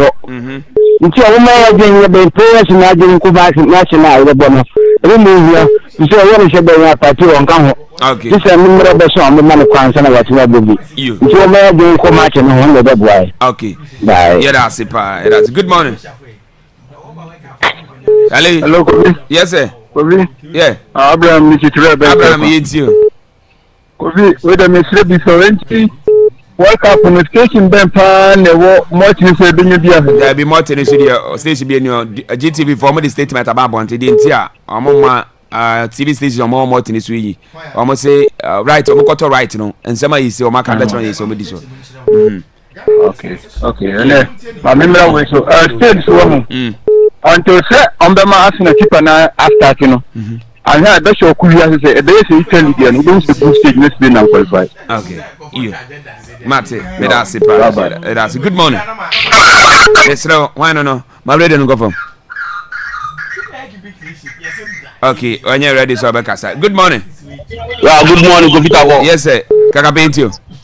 We are no chiao, no we are for Oshima, no chiao. Minia. Patasha no dia, minia, me dio hu bi ya na mchu. Patasha. It's a bit must see me and carry a crime and football. You have your own. Okay. You. Yeah, good morning. Hello. Good morning, Tago. Yes, sir, honey. Jackson is quite true. Jackson, it's you. You with us a part of Mama here. I'm in charge of Abraham Chichewe. You, Tago, Martinus on TV for A. Okay, you. Aha, and into on channels. Now, I near me can say Panama de Ghana, the Ombre, and I can't ask him. You. Yeah, that's it. Good morning. Coach Azante. Coach Yetiwe. Good morning. Morning. I can say the Japan. Obia Johnson. Coach Miti. Oh, Coach Azante. Yeah, Coach Lana drop into. Hello. Coco Cratching. Coach Simon can't do it. Now, the way they say, sports minister, but the case in here, Mokas and Mama Petino. I know very we can see it. No Munyanka, or say no Munan whom, but not official or Munyan for Bibian Bedam was say say no my and the time I buy bonte dey say omo tun wana mo recommending consider about yes what is any materials nti who oni ni ti don try that say na na yeta wo ko you ka say ngom nti obi o mo won yen so mun kuna na mo form ahoden ko bo opportunity to wan ko bi class and take bona okay yeah that's it pa good morning. Good morning. Yes, sir, Wendy. Yeah. Obi mekia woni wa otifo. Yeah, Johnson. Onye faru ni me so na me tata. Onye ni intio. Yeah. Oh, we dey fata say mu that's why.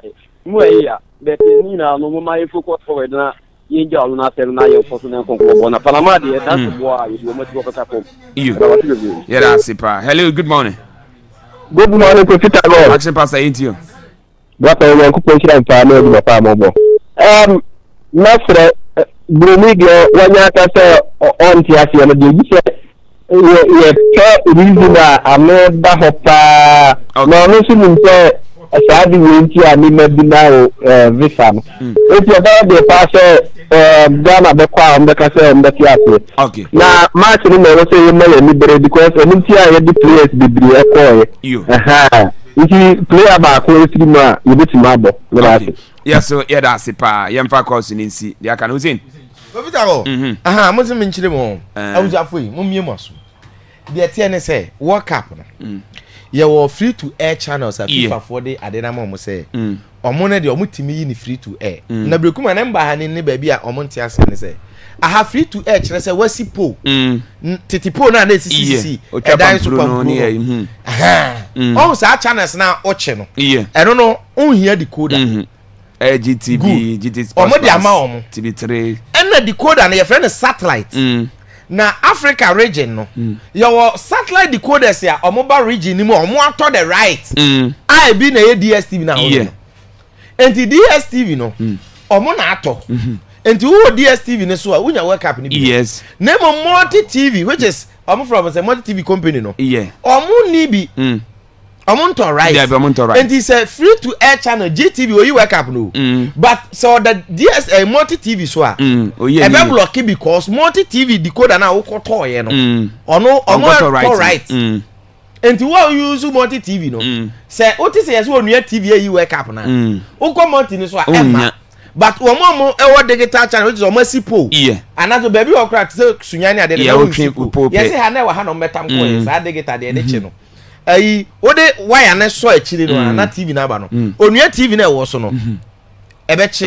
Wo be hwebo oni bi. What you say? Yeah. Aha, but so wo decoder na so na sa de ko to onua TV a. Emma. And enti nchirechiremu no emu adawa. Aha. You, yeah that say. O de na etwem. Pedan.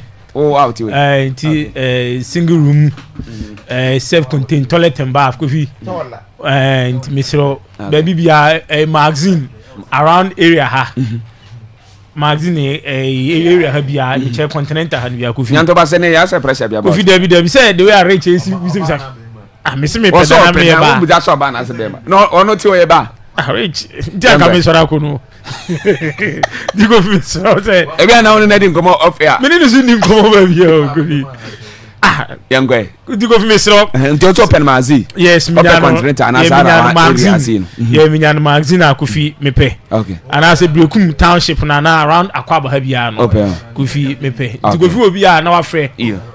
055 641 35 94 055 641 35 94. Okay, yeah that's it. And you know I kwame obeno no. You be say o kono ono ba na ekọ. Why you din ngasa otikutu. Young guy. Now we from Pram Pastor Kobe. Wane Kennedy Kofi Mensa Osina Kadaba Brekum Chelsea. Almost say ene Pastor Felix appear. Oda Grace and New Life Ministry no Pram ene your birthday. And Pastor Felix appear. Happy birthday and from Pram Pastor Kobe. Wane Kennedy Kofi Mensa almost say almost ejina video so. Na Pastor Felix appear. Oda Grace and New Life Ministry no Pram. Amo always so happy birthday. you na yentwaso na way from wayosi praga rather was in a gifty birthday and to gifty wayosi say mfa video so na ma woda pa so mfie na wanya sisia no for 98.1 ever count and to gifty from wayosi praga rather brekum was a happy birthday enkwe emfa ma na yentwaso na way from believe or no brekum Chelsea supporter kese pa oduba sisi na brekum Chelsea supporters greater account supporters no ababa ko wo me friend no adepa ene adepa birthday enti adepa ya 5 days so na ya we so happy birthday from believe so Dubai was say yampa kwa radio so ana Facebook brekum Chelsea fans ni nyina ogina munya nem na wa we so happy birthday na kwa wa wo dey ompa bia bobia no nyankopon ema nemnem kama emfa ema yo we so every FOD was say Grace and Sroma Asante ene wanya 1 year pepepe ene ya wawoda happy birthday en kwampa nyini ne be yakwara pa se de bia busua no so benya so mfa so enti Grace and Sroma Asante from FOD ene busua ne nya say happy birthday en kwa emfama